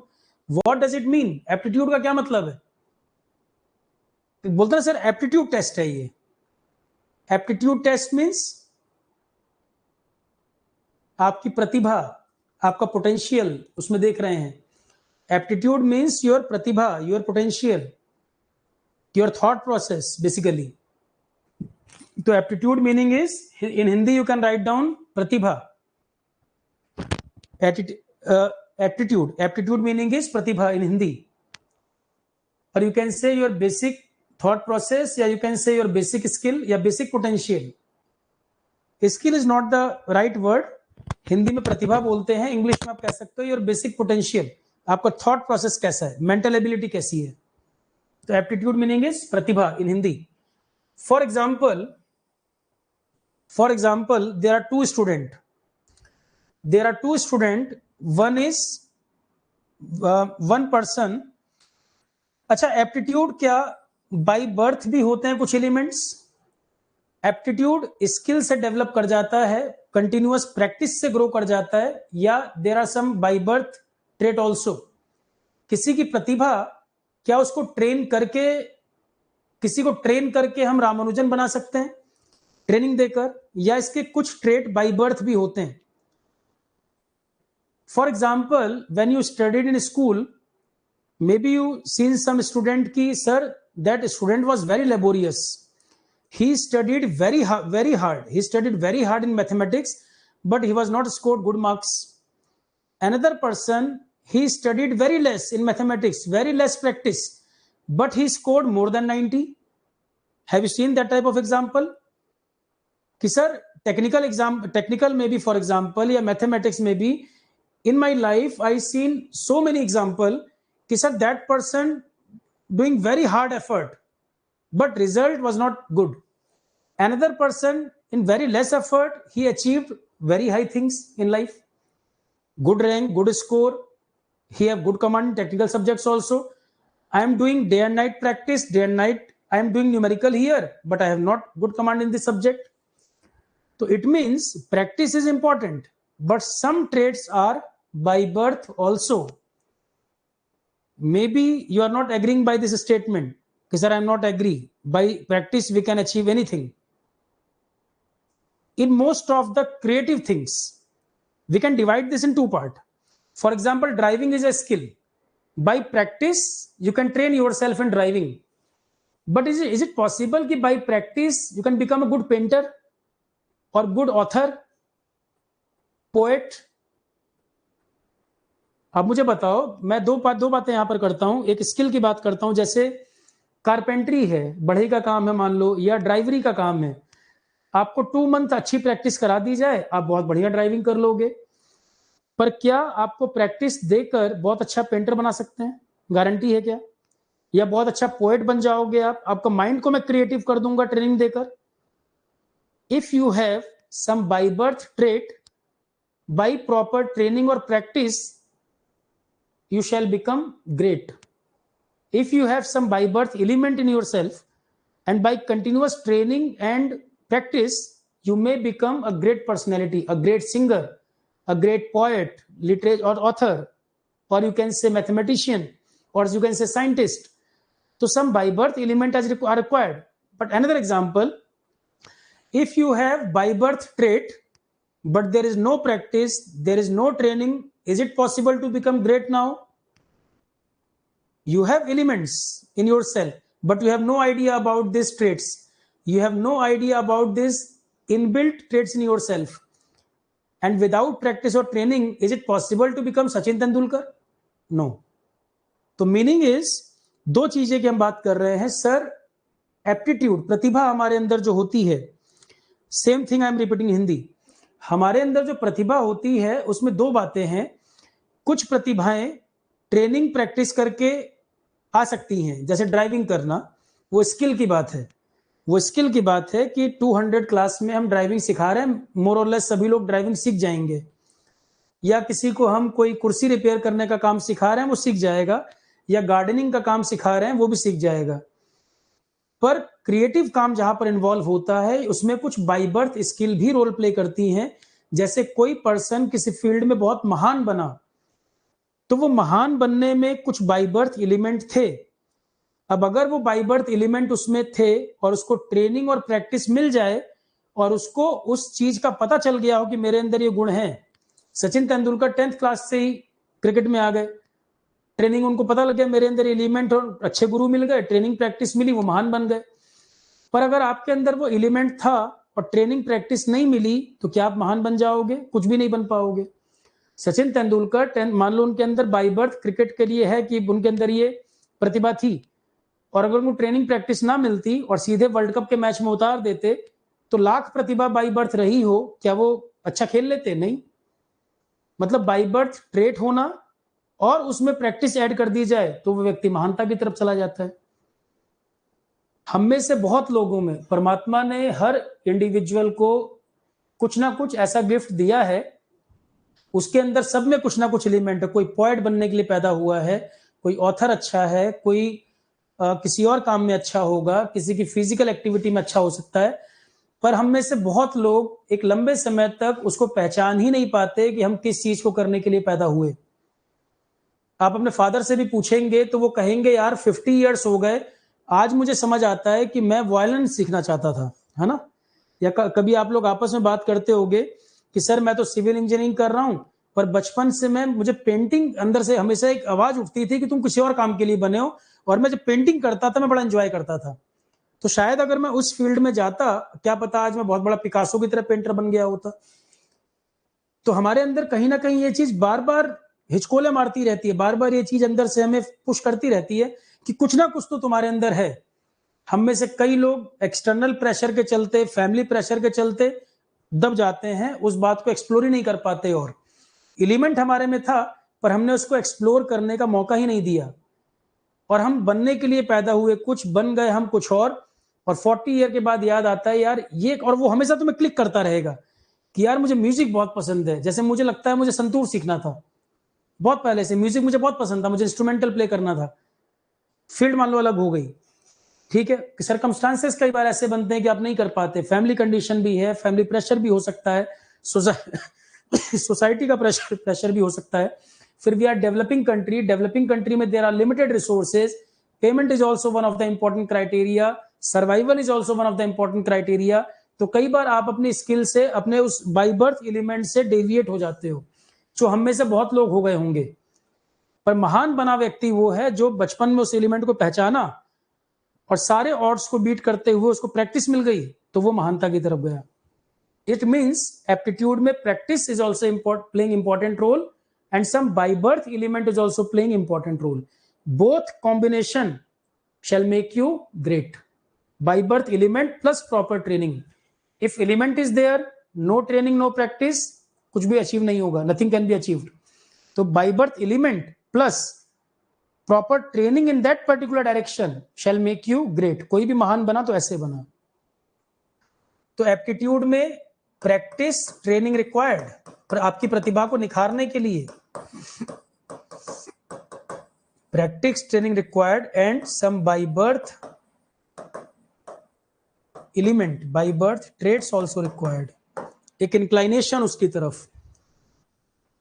तो कुछ चीजों को तो आप स्किल के द्वारा डेवलप कर सकते हो। ड्राइविंग के लिए बाय बर्थ ट्रेट ना भी हो, आप इस प्रैक्टिस से ड्राइविंग करा सकते हो, पर माइकल शुमाकर सबको बना दोगे ये नहीं पॉसिबल है। एवरेज होना और महान होना दोनों में अंतर है।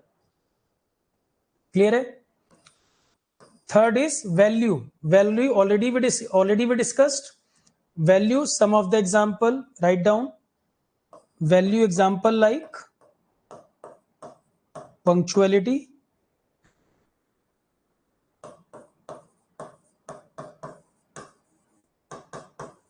punctuality, or you can say self-respect, punctuality, self-respect, or you can say integrity, or you can say honesty, and many more. There are so many examples. So in tomorrow class we will write this definition, theory portion we will write in tomorrow class. तो कल हम इसको detail में लिखेंगे भी, value वगैरह क्या होता है। We explained already, and some of the example you can write down. Punctuality is value, self-respect is value, integrity is value, honesty is value. What is integrity? What is honesty? Honesty already you know. Integrity tomorrow or day after tomorrow we'll discuss. ये सब अभी आगे आएगा, ये तो overview है subject का। तो वैल्यू मीनिंग ऑलरेडी क्लियर, और ये कुछ एग्जांपल नोट कर लो वैल्यू के। Tolerance is also value, already we discussed. Tolerance, और you can say compassion. Compassion मतलब दया भाव। कंपैशन मीन्स काइंडनेस होना, दया भाव होना। All these are example of value. Punctuality, self-respect, integrity, honesty, tolerance, compassion, all these are values.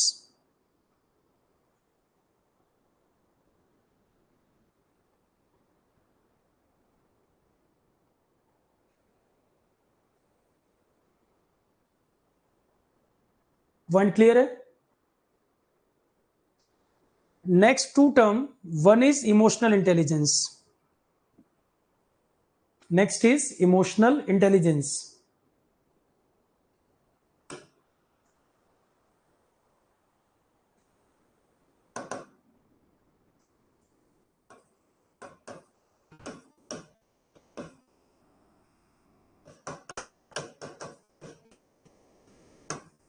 emotional intelligence, there are two parts. One is intelligence and one you can say emotional intelligence. Normal intelligence and emotional intelligence.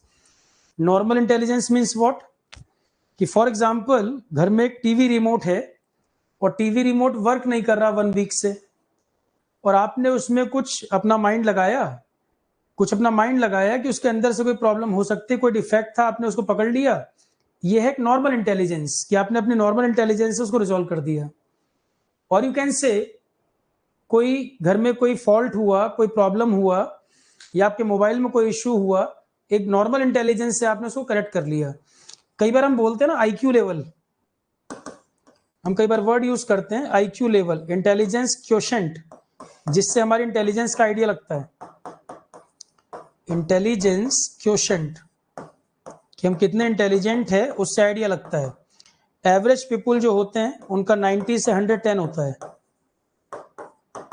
Average people का 90 से 110, जो extraordinary होते हैं 150-160 तक होता है। तो IQ level normal people में 90 से 110 की रेंज में, एक्स्ट्राऑर्डिनरी पीपुल होंगे 150-160 अचीव कर जाता है। और मेंटली रिटार्डेड जो होते हैं उनमें 30, 25, 35 अराउंड ऐसा होता है। तो एक जनरल इंटेलिजेंस का मतलब क्या होता है? सिचुएशन के अकॉर्डिंग आप जो रिएक्ट कर रहे हो। बेसिक इंटेलिजेंस कि फॉर एग्जांपल आपको लैपटॉप डेस्कटॉप लॉगिन नहीं मिल रहा, तो आपकी बेसिक इंटेलिजेंस क्या कहती है कि सर ने हो सकता है टेलीग्राम पे पोस्ट किया हो, या सर ने कोई अल्टरनेट बताया होगा, जाकर अपना माइंड अप्लाई करना, या सेटिंग में जाके खुद से एक्सप्लोर करना। आप अपने बेसिक इंटेलिजेंस से ही रिजॉल्व कर लिए। That is your basic intelligence, जो डे टू डे लाइफ में आप अप्लाई करते ही रहते हो। बेसिक इंटेलिजेंस जो डे टू डे लाइफ में आप अप्लाई करते हैं, that is your basic intelligence. Basic intelligence किसी भी चीज में जो आप अप्लाई कर रहे हो, आपका अपना जो इंटेलिजेंट माइंड आपको जो बता रहा है कि आपको पता था कि अभी जो क्लाउडी वेदर है और 2 आवर में यहां पर जबरदस्त रेन होने वाली है। आपने अपने वर्क को वाइंड अप करके ऐसे प्लान किया और टाइमली आप निकल गए, और आपको पता था कि इस रूट पर वाटर लॉगिंग मिलेगी जब तक मैं जाऊंगा।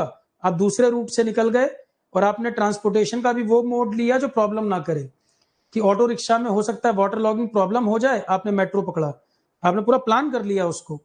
एक नॉर्मल सी चीज को भी आपने अपने इंटेलिजेंस से प्लान कर लिया और प्रॉब्लम को अवॉइड कर दिया। तो जितना इंटेलिजेंस लेवल होगा उतनी प्रॉब्लम को आप स्मार्टली टैकल करते हो। आपका जो बेसिक इंटेलिजेंस आपका जो लेवल होगा, आप प्रॉब्लम को, सिचुएशन को उतना बेटर टैकल कर पाओगे। क्या ये पॉइंट समझ आया? कोई पर्सन आपसे आर्गुमेंट कर रहा है, तो आप में ये इंटेलिजेंस है, तो आपको पता है कि उससे कैसे बाहर निकलना है, कैसे उसको अवॉइड करना है, कैसे इग्नोर करना है, कैसे उस प्रॉब्लम को टैकल करना है। यह इंटेलिजेंस क्या होता है कि कोई आपसे डिस्प्यूट कर रहा है नेसेसरी, और आपको पता है कि आपकी इमेज को प्रॉब्लम हो सकती है, तो बेसिक इंटेलिजेंस क्या कहती है? कैसे इससे निकलें और इस सिचुएशन को अवॉइड कर दें। इंटेलिजेंस का मतलब यही है। Second is emotional intelligence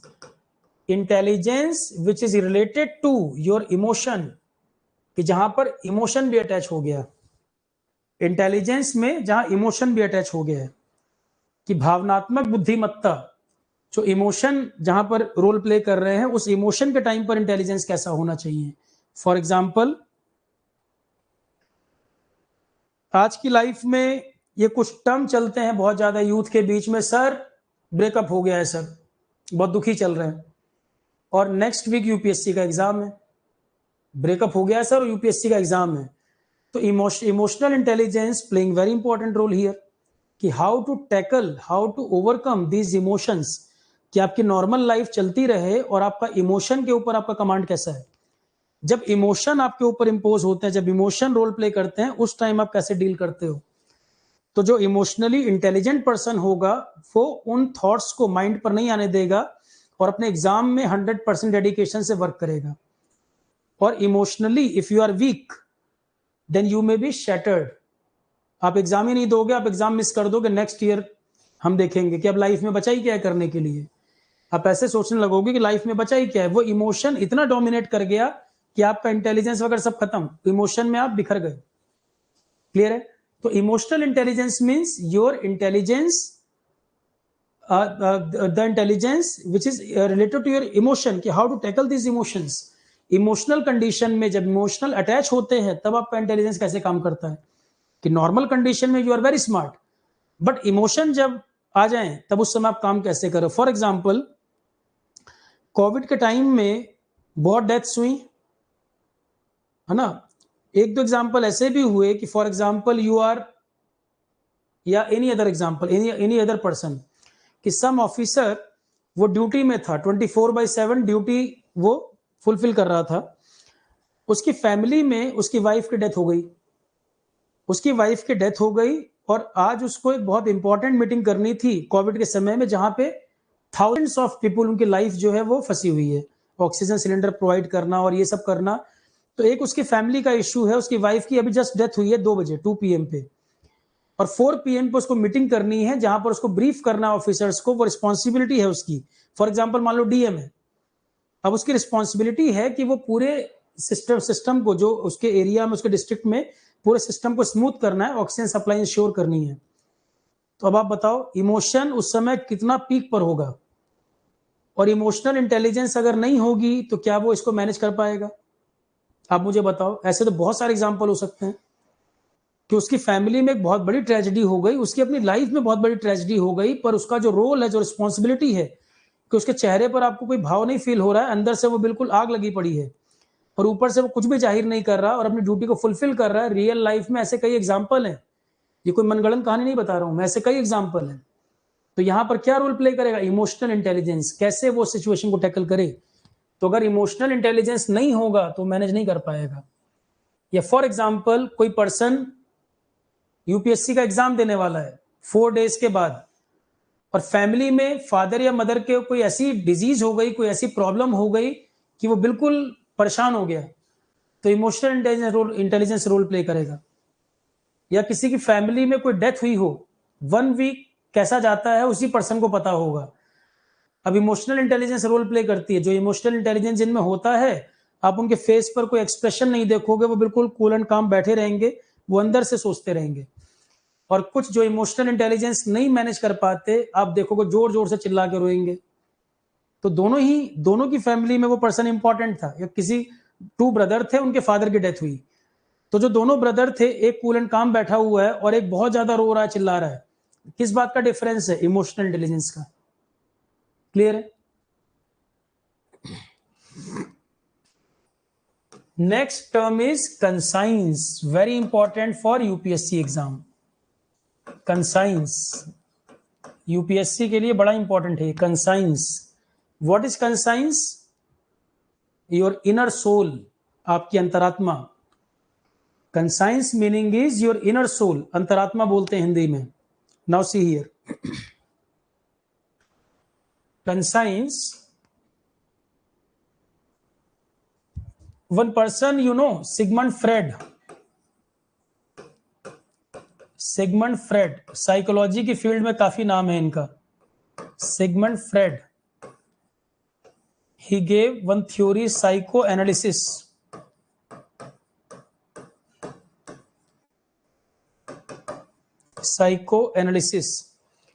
His initial research were very controversial, some research were failed also, but he gave one concept, psychoanalysis, which was very popular. Psychology में कई सारे जो ट्रीटमेंट होते हैं, जो कुछ पेशेंट, जो साइकोलॉजी वाले पेशेंट होते हैं जिनका साइकोलॉजिकल कोई प्रॉब्लम है, उसमें सिगमंड फ्रेड की theory is very important. Psycho analysis, जैसे ड्रीम्स में जाके करेक्शन करना, सबकॉन्शियस माइंड में जाके करेक्शन करना। तो सिगमंड फ्रेड इनिशियल ईयर्स में इनकी रिसर्च फेल रही, कई सारी रिसर्च कंट्रोवर्शियल भी रही, बट साइको एनालिसिस इनका जो कंसेप्ट बहुत popular, he became very popular by this concept psycho analysis, कि ह्यूमन बिहेवियर, हमारा जो चेंज है, चेंज इन बिहेवियर, या साइकोलॉजी में हम किस तरह सोचते, कई काम है इनके सिगमंड फ्रेड के। तो he gave one concept,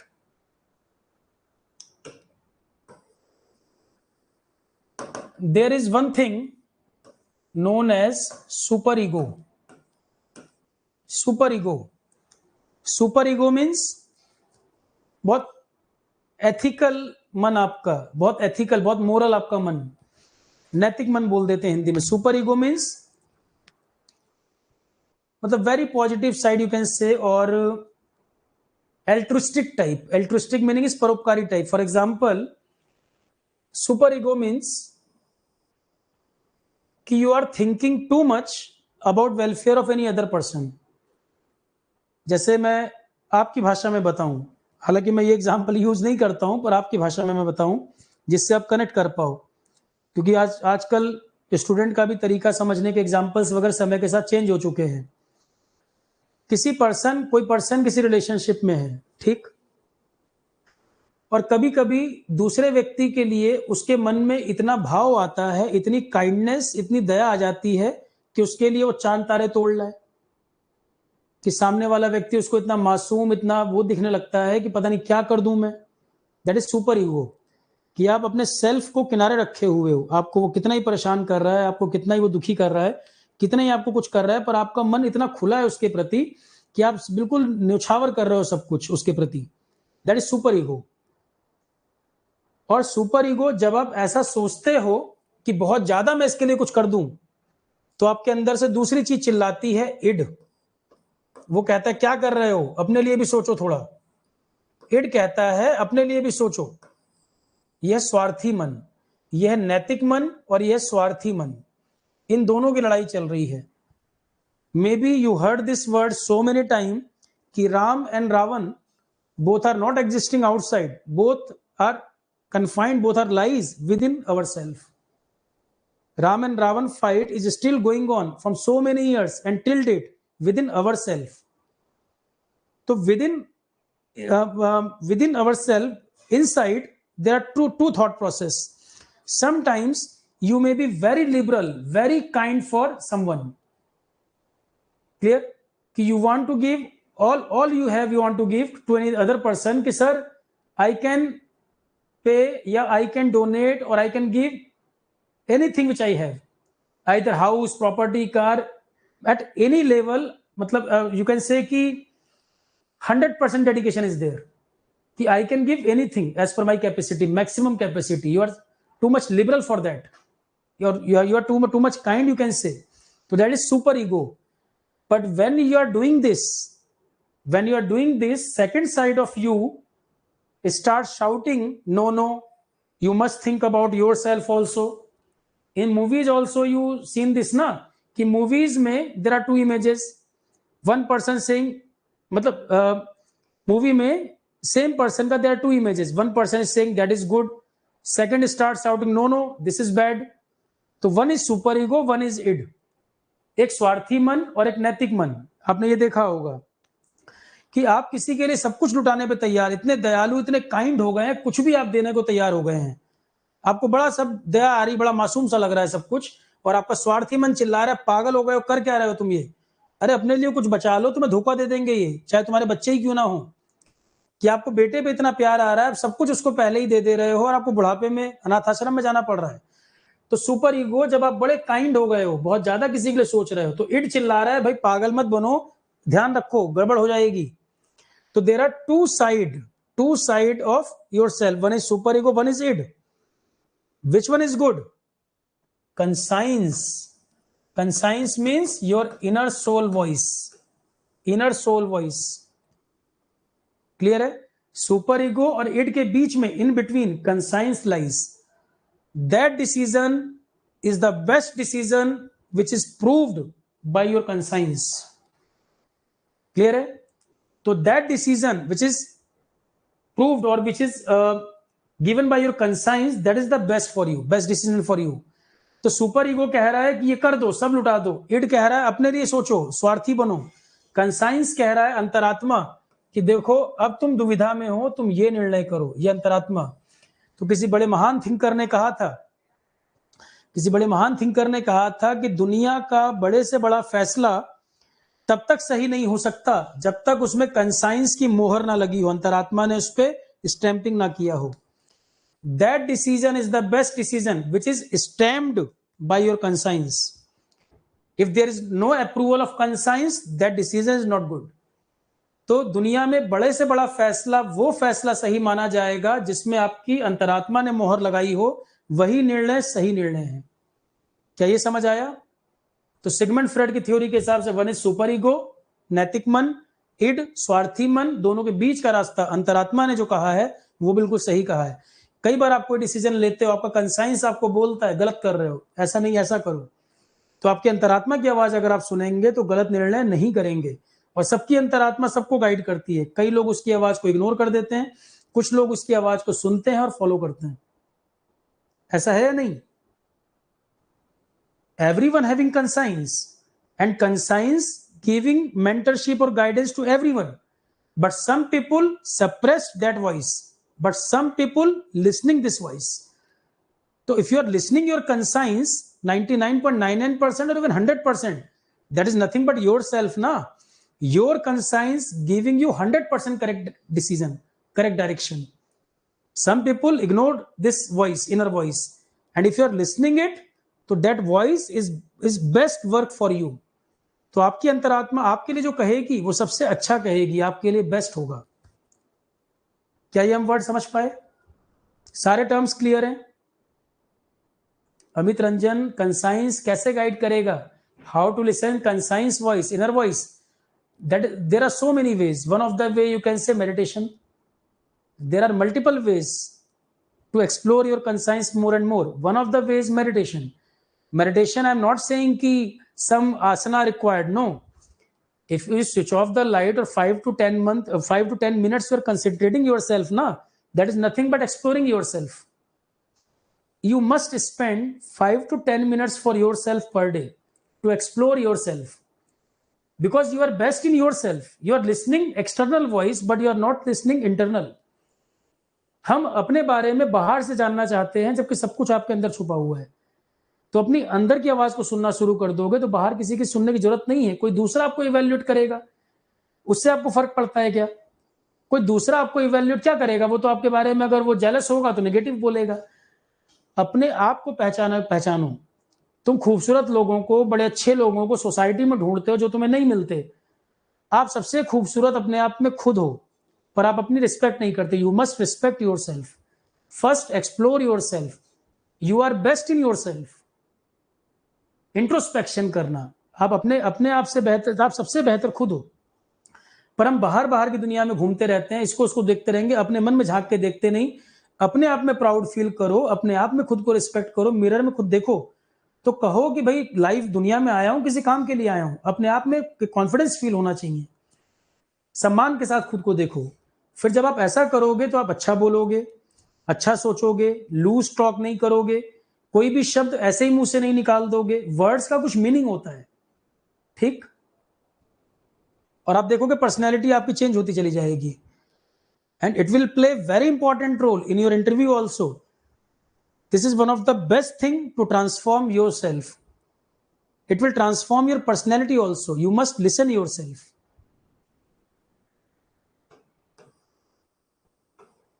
clear है? Up to here anyone, any doubt? यहां तक कोई कुछ नहीं समझ पाया तो बताए। यहां तक कोई किसी पॉइंट में प्रॉब्लम है तो बताए।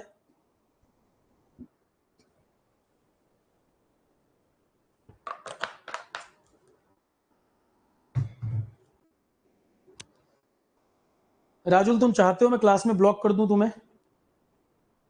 ये तुम्हारा हमेशा की प्रॉब्लम है, तुम चाहते हो ब्लॉक कर दूं मैं? तुम्हें मैंने अभी बोला फ्री पीडीएफ सेक्शन में चले जाओ, कॉपी पड़ी हुई है एथिक्स की, बोला है ना मैंने शुरू में। उसका प्रिंट आउट निकाल लो, कुछ मैं वर्ड ऐड कर रहा हूं उसमें, एक पेज जोड़ लो। इंजीनियरिंग कर रखे हो कि 5वीं क्लास में पढ़ रहे हो अभी? तुम यूट्यूब में भी डिस्टर्ब करते हो, तुम्हारे साथ हर बैच में ये प्रॉब्लम है। तुम एक पेज लेकर उस पर नोट नहीं कर सकते मैं जो एडिशनल पॉइंट बोल रहा हूं, इतनी धीरे पढ़ा रहा हूं तो भी। उसमें कोई स्पेलिंग मिस्टेक कहीं होगी, मैं नोट्स बनवाऊंगा, उसमें क्लियर होता जाएगा। बोला है मैंने शुरू में। आरोहन एजुकेशन वेबसाइट पे भी कॉपी पड़ी इंजीनियरिंग एथिक्स की। फिर मैंने आपको बोला है, आज मैं पूरा कंसेप्ट समझा रहा हूं, कल मैं सारी चीजें लिखूंगा बोर्ड पर। बोला है मैंने शुरुआत में। आप हर क्लास में केवल डिस्टर्ब करने के लिए आते हो। ऐसा लग रहा है किसी ने भेजा है आपको डेलिबरेटली इस काम को करने के लिए। शुरू में मैंने क्लियर कर दिया, मैं कल सारी चीजें लिखवाऊंगा, समझाऊंगा, एक साथ ही समझ आ जाएगा कंसेप्ट तुम्हें। इतने डीप कंसेप्ट हैं, सिर्फ लिखवाने से काम चल जाएगा?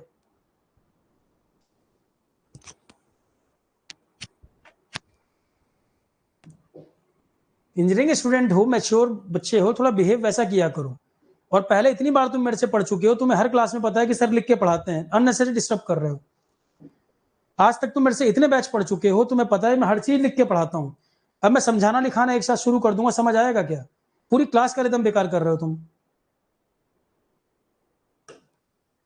क्लास जब खत्म होगी पूरे नोट्स बने होंगे तुम्हारे, तुम्हें नए बैच से बनाना है तो भी बनाना, पुराने नोट्स अवेलेबल हैं वो भी बता दिए मैंने, और क्या चाहते हो यार?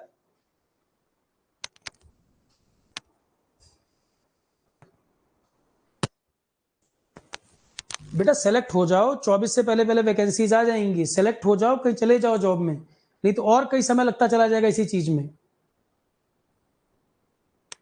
जो मैंने समझाया तुम्हें क्वालिटी उसमें नहीं समझ आई भी, कंसेप्ट तुम्हें समझ आ रहे हैं कि नहीं? लिखवाने का क्या है, मैं कल पूरा नोट्स लिखवाऊंगा यहाँ पर, कल की क्लास में यही चीज लिखवानी है मुझे, पर मैं समझाऊंगा नहीं। और लिखवाने से क्या बनेगा? लिखवाने को तो बुक में सब लिखा हुआ है, समझ नहीं आएगा। पर मुझे गुस्सा नहीं आ रहा है, मुझे ये लग रहा है कि पहले समझा दूं मैं सारी बातें, टर्म्स से फेमिलियर हो गए, चीजें समझ में आ जाएंगी तो मैं लिखने में कोई प्रॉब्लम नहीं है। कल मैं लिखवाऊंगा भी, तुम्हारे एग्जाम की तुमसे क्या चिंता मुझे है? नहीं लिखा होगा तो मुझे कहना, अभी तो पढ़ा ही रहा हूं ना मैं, सब्जेक्ट अभी चल ही रहा है, हर लाइन में इंटरप्ट मत करिए। ओके, तो प्रोसीड करें। तो basic terms complete. Now ethics interpretation, क्या मीनिंग है इसका? देखो, one of the subject is philosophy. Philosophy में ethics meaning is different, sociology में मीनिंग इज डिफरेंट, सोशलॉजी में मीनिंग इज डिफरेंट। तो फिलोसफी में, philosophy meaning is what? In Hindi it is दर्शन शास्त्र। Philosophy in Hindi it is दर्शन शास्त्र। Philosophy को अगर हम 3 पार्ट्स में डिवाइड करें, फिलोसफी को if we are dividing into 3 part, one branch is known as epistemology, epistemology. Second branch known as metaphysics, metaphysics. अभी मैं जो लिखवा रहा हूं क्लास में, जैसे मैं डायग्राम वगैरह बना रहा हूं, अब सिर्फ ये बनाते जाओ, ठीक? जितना आज मैंने क्लास में लिखवाया है, जो डायग्राम बनाए हैं आप उनको बना लीजिए, जब प्रॉपर थ्योरी में लिखा होगा तो वहां से भी आपको मिलेगा। And third branch is ethics. तो philosophy is one of the subject, in Hindi it is known as दर्शन शास्त्र। और फिलोसफी को we are dividing into 3 branches, one is epistemology, one is metaphysics, one is ethics. Epistemology in Hindi it is known as ज्ञान मीमांसा, in Hindi it is known as ज्ञान मीमांसा बोलते हैं। तो epistemology meaning is, if you are saying something is good, bad, right, wrong, तो उसके detail में इंटर करना कि why we are saying this one is good, detail में enter. Epistemology means this knowledge, this information is proved और not, ये जो ज्ञान है इसको प्रॉपर चेक कर लिया गया कि नहीं। जो ज्ञान है जिसके हम एपिस्टेमोलॉजी मीन्स, जिस बात को हम कह रहे हैं by proper reasoning, proper logic, we are this knowledge is proved or not, this information is proved or not, ज्ञान मीमांसा, this knowledge is proved or evident or not, कि जो ज्ञान आप बात कर रहे हो वो प्रूव्ड है कि नहीं, उसके बारे में हमने ऐसे ही कह दिया या उसके बारे में वर्क करके तय किया गया कि वाकई में सही है। इट मीन्स नॉलेज के डिटेल में जाना, you are going in detail, in knowledge into, you are going into detail, you are saying कि this knowledge, this is some of the knowledge, and you are entering into detail कि why we are saying कि this is good or bad, why we are saying कि this knowledge is useful or not, उसके core में जाना, that is the meaning of epistemology.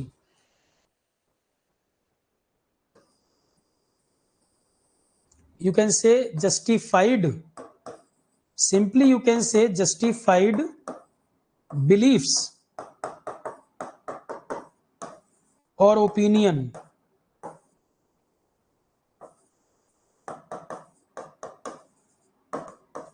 related to knowledge,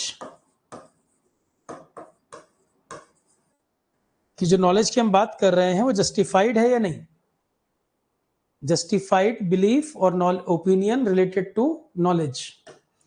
second is metaphysics, metaphysics meaning is what?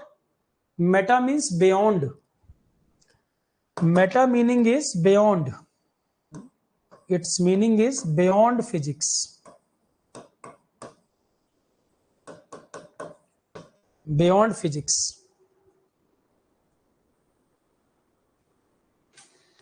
Beyond physics. तो metaphysics में mainly there are 3 question like God, about God, God के बारे में discussion, this branch known as theology. God और religion related जो आप पढ़ते हैं दैट इज थियोलॉजी। गॉड और रिलीजन रिलेटेड जो आप बात कर रहे हो that is part of theology. Second is discussion about soul. Third is about world, संसार, जगत कैसे बना। तो मेटाफिजिक्स में these are main areas to study like God. तो गॉड में गॉड एग्जिस्ट और not, first question. If not exist, discussion over. But if God is there तो how many gods are there, male और female, clear है, hierarchy क्या है, कौन control करता है अर्थ को। तो God related discussion that is metaphysics portion, separately known as theology. तो मेटाफिजिक्स में दुनिया में यही 3 सवाल हैं बड़े जिसमें हम पढ़ते हैं। मेटाफिजिक्स में एक तो गॉड के एग्जिस्टेंस के बारे में, भगवान है कि नहीं, है तो कितने हैं, नहीं एग्जिस्ट करता तो बात ही खत्म, है तो कितने, 1 2 5, मेल फीमेल। सोल के बारे में सेकंड, सोल एग्जिस्ट करती है कि नहीं, आत्मा है या नहीं, कैसी दिखती है, क्या उसकी कोई शेप है, ये सब डिस्कशन भी इसी में आते हैं।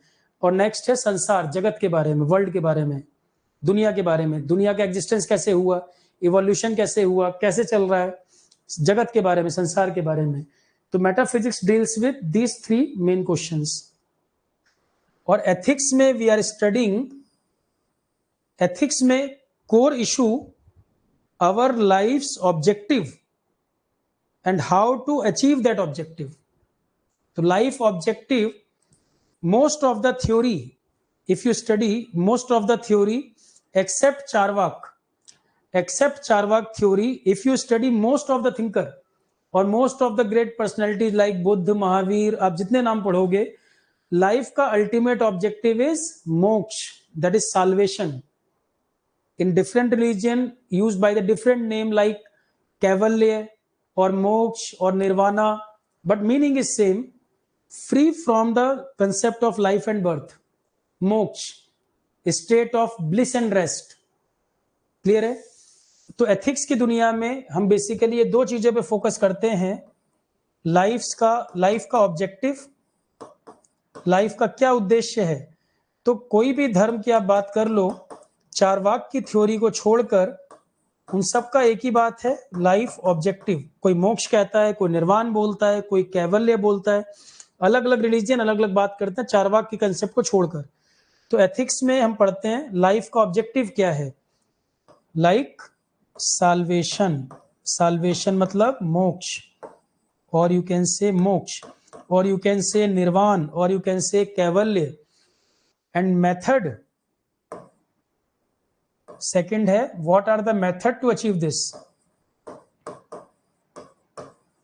Methods to achieve this objective. तो एथिक्स में हम पढ़ते हैं दर्शन, देखो फिलोसफी दर्शन शास्त्र, दर्शन शास्त्र में ethics is one of the branch, that is नीति शास्त्र। फिलोसफी मीनिंग इज दर्शन शास्त्र, एथिक्स मीनिंग इज नीति शास्त्र, जिसमें हम लाइफ का ऑब्जेक्टिव क्या है और उस ऑब्जेक्टिव को पूरा करने का मेथड क्या है, एथिक्स में हम ये पढ़ते हैं। बट यूपीएससी का एग्जाम इससे नहीं निकलता क्वेश्चन। यूपीएससी जो एथिक्स पूछता है वो सोशलॉजी के एंगल से जो एथिक्स है उससे पूछता है।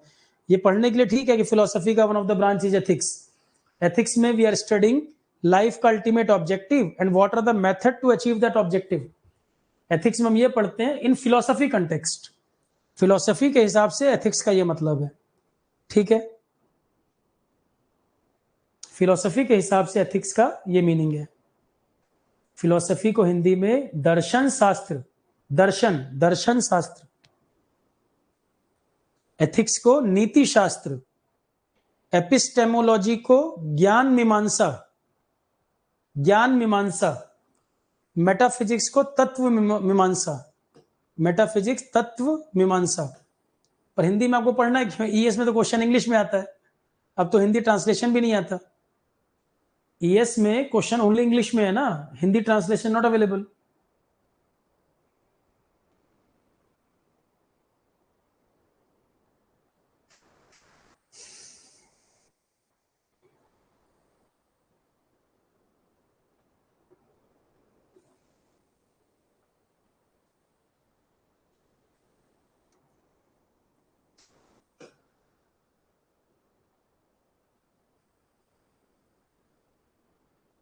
ठीक है, अब किसी का कोई क्वेश्चन है पहले वो पूछ ले, फिर हम इसके आगे कहानी स्टार्ट करें।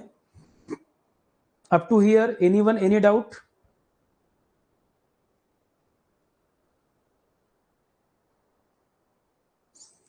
One more point,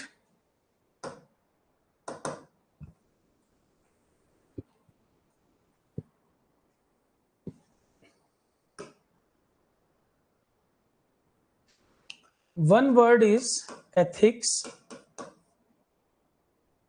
and one is moral. Ethics and moral, both are same or different?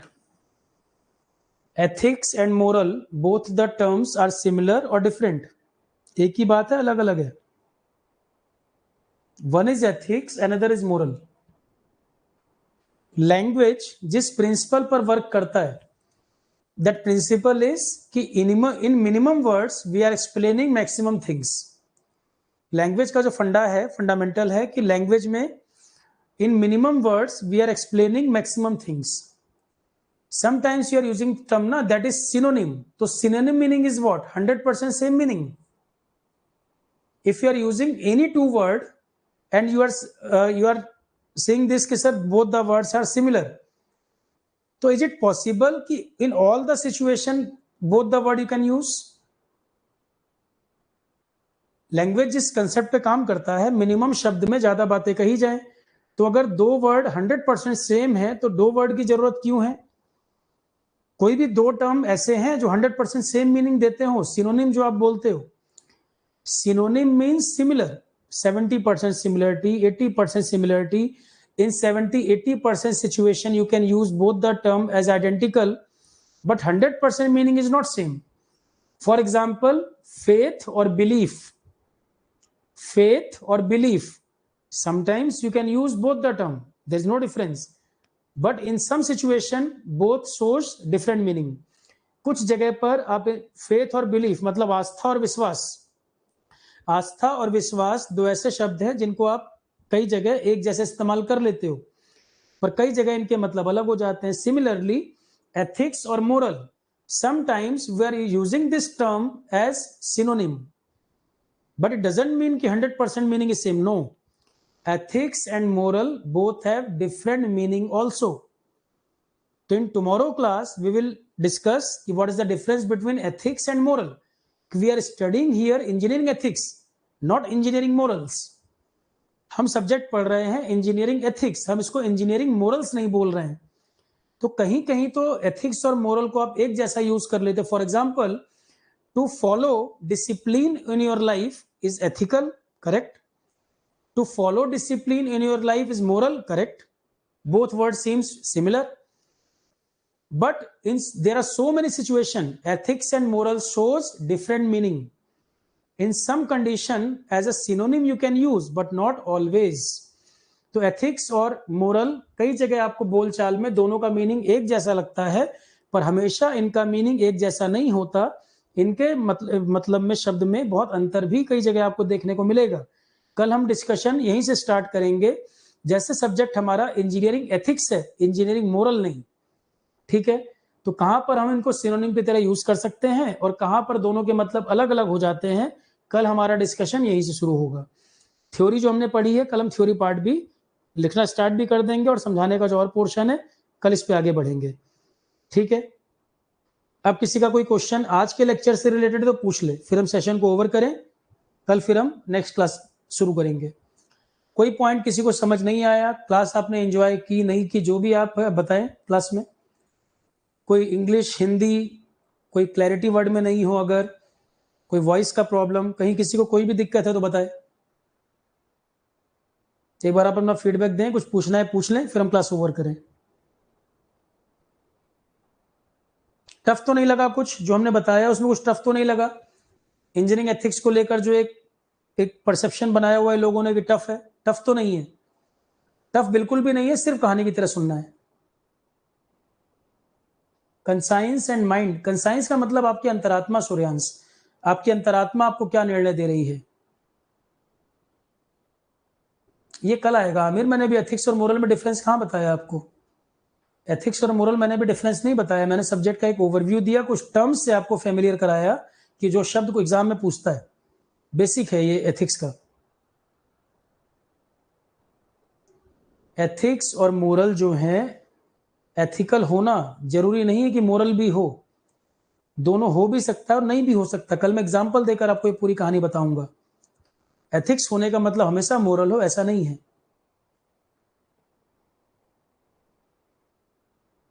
Vanmadi, I am repeating in both. If I use completely in English, na, there are so many North Indian students also. So I am repeating in both English as well as Hindi. When I am using Hindi, so you must not be concerned about that. You must not be feel problematic because in both the language I am repeating. English, Hindi, in both I am repeating. इड शब्द का उसका मतलब ही end होता है, संतोष full form नहीं है, उसका मीनिंग इड है। ओनली इंग्लिश में रिपीट करेंगे तो नॉर्थ इंडियन वाले बच्चों को प्रॉब्लम होगा। अब अगर वो बोल दे कि इंग्लिश में रिपीट मत करिए, फिर अगर हिंदी वाले बच्चे बोल दे कि इंग्लिश में रिपीट मत करिए, फिर क्या होगा? वो आपके लिए इंग्लिश एक्सप्लेनेशन सुन रहे हैं तो आप भी उनके लिए हिंदी सुनो, दोनों का काम चल जाएगा। अल्टीमेट ऑब्जेक्टिव है, टॉपिक समझ आना चाहिए। कंटिन्यूम का मतलब होता है रंजीत, दो एक्सट्रीम के बीच की अप्रोच। बैलेंसिंग माइंड में हमेशा ऐसा हो जरूरी नहीं है। बैलेंसिंग का मतलब तो ये होता है कि आपके पास, आप डीएम हो, आपके पास दो लोग आए जिन्होंने गुस्सा दिला दिया, दो लोगों ने आपको खुश कर दिया, दो लोग आए जिनसे कोई प्रॉब्लम नहीं है, तो आप पूरे दिन में अपने बैलेंसिंग माइंड से काम कर रहे हो, आप सोच समझ के निर्णय करना। कंटिन्यूम अप्रोच दो एक्सट्रीम के बीच का रास्ता होता है, दोनों अलग बातें हैं। बैलेंसिंग माइंड का मतलब है आपका डिसीजन बैलेंसिंग माइंड से ही होना चाहिए, सारे प्रोज एंड कॉन को सोचकर, वो अलग बात है। और कंटिन्यूम अप्रोच का मतलब होता है एक्सट्रीम के बीच का रास्ता। ठीक है, चलो class, thank you, good night all of you, good night, good night all.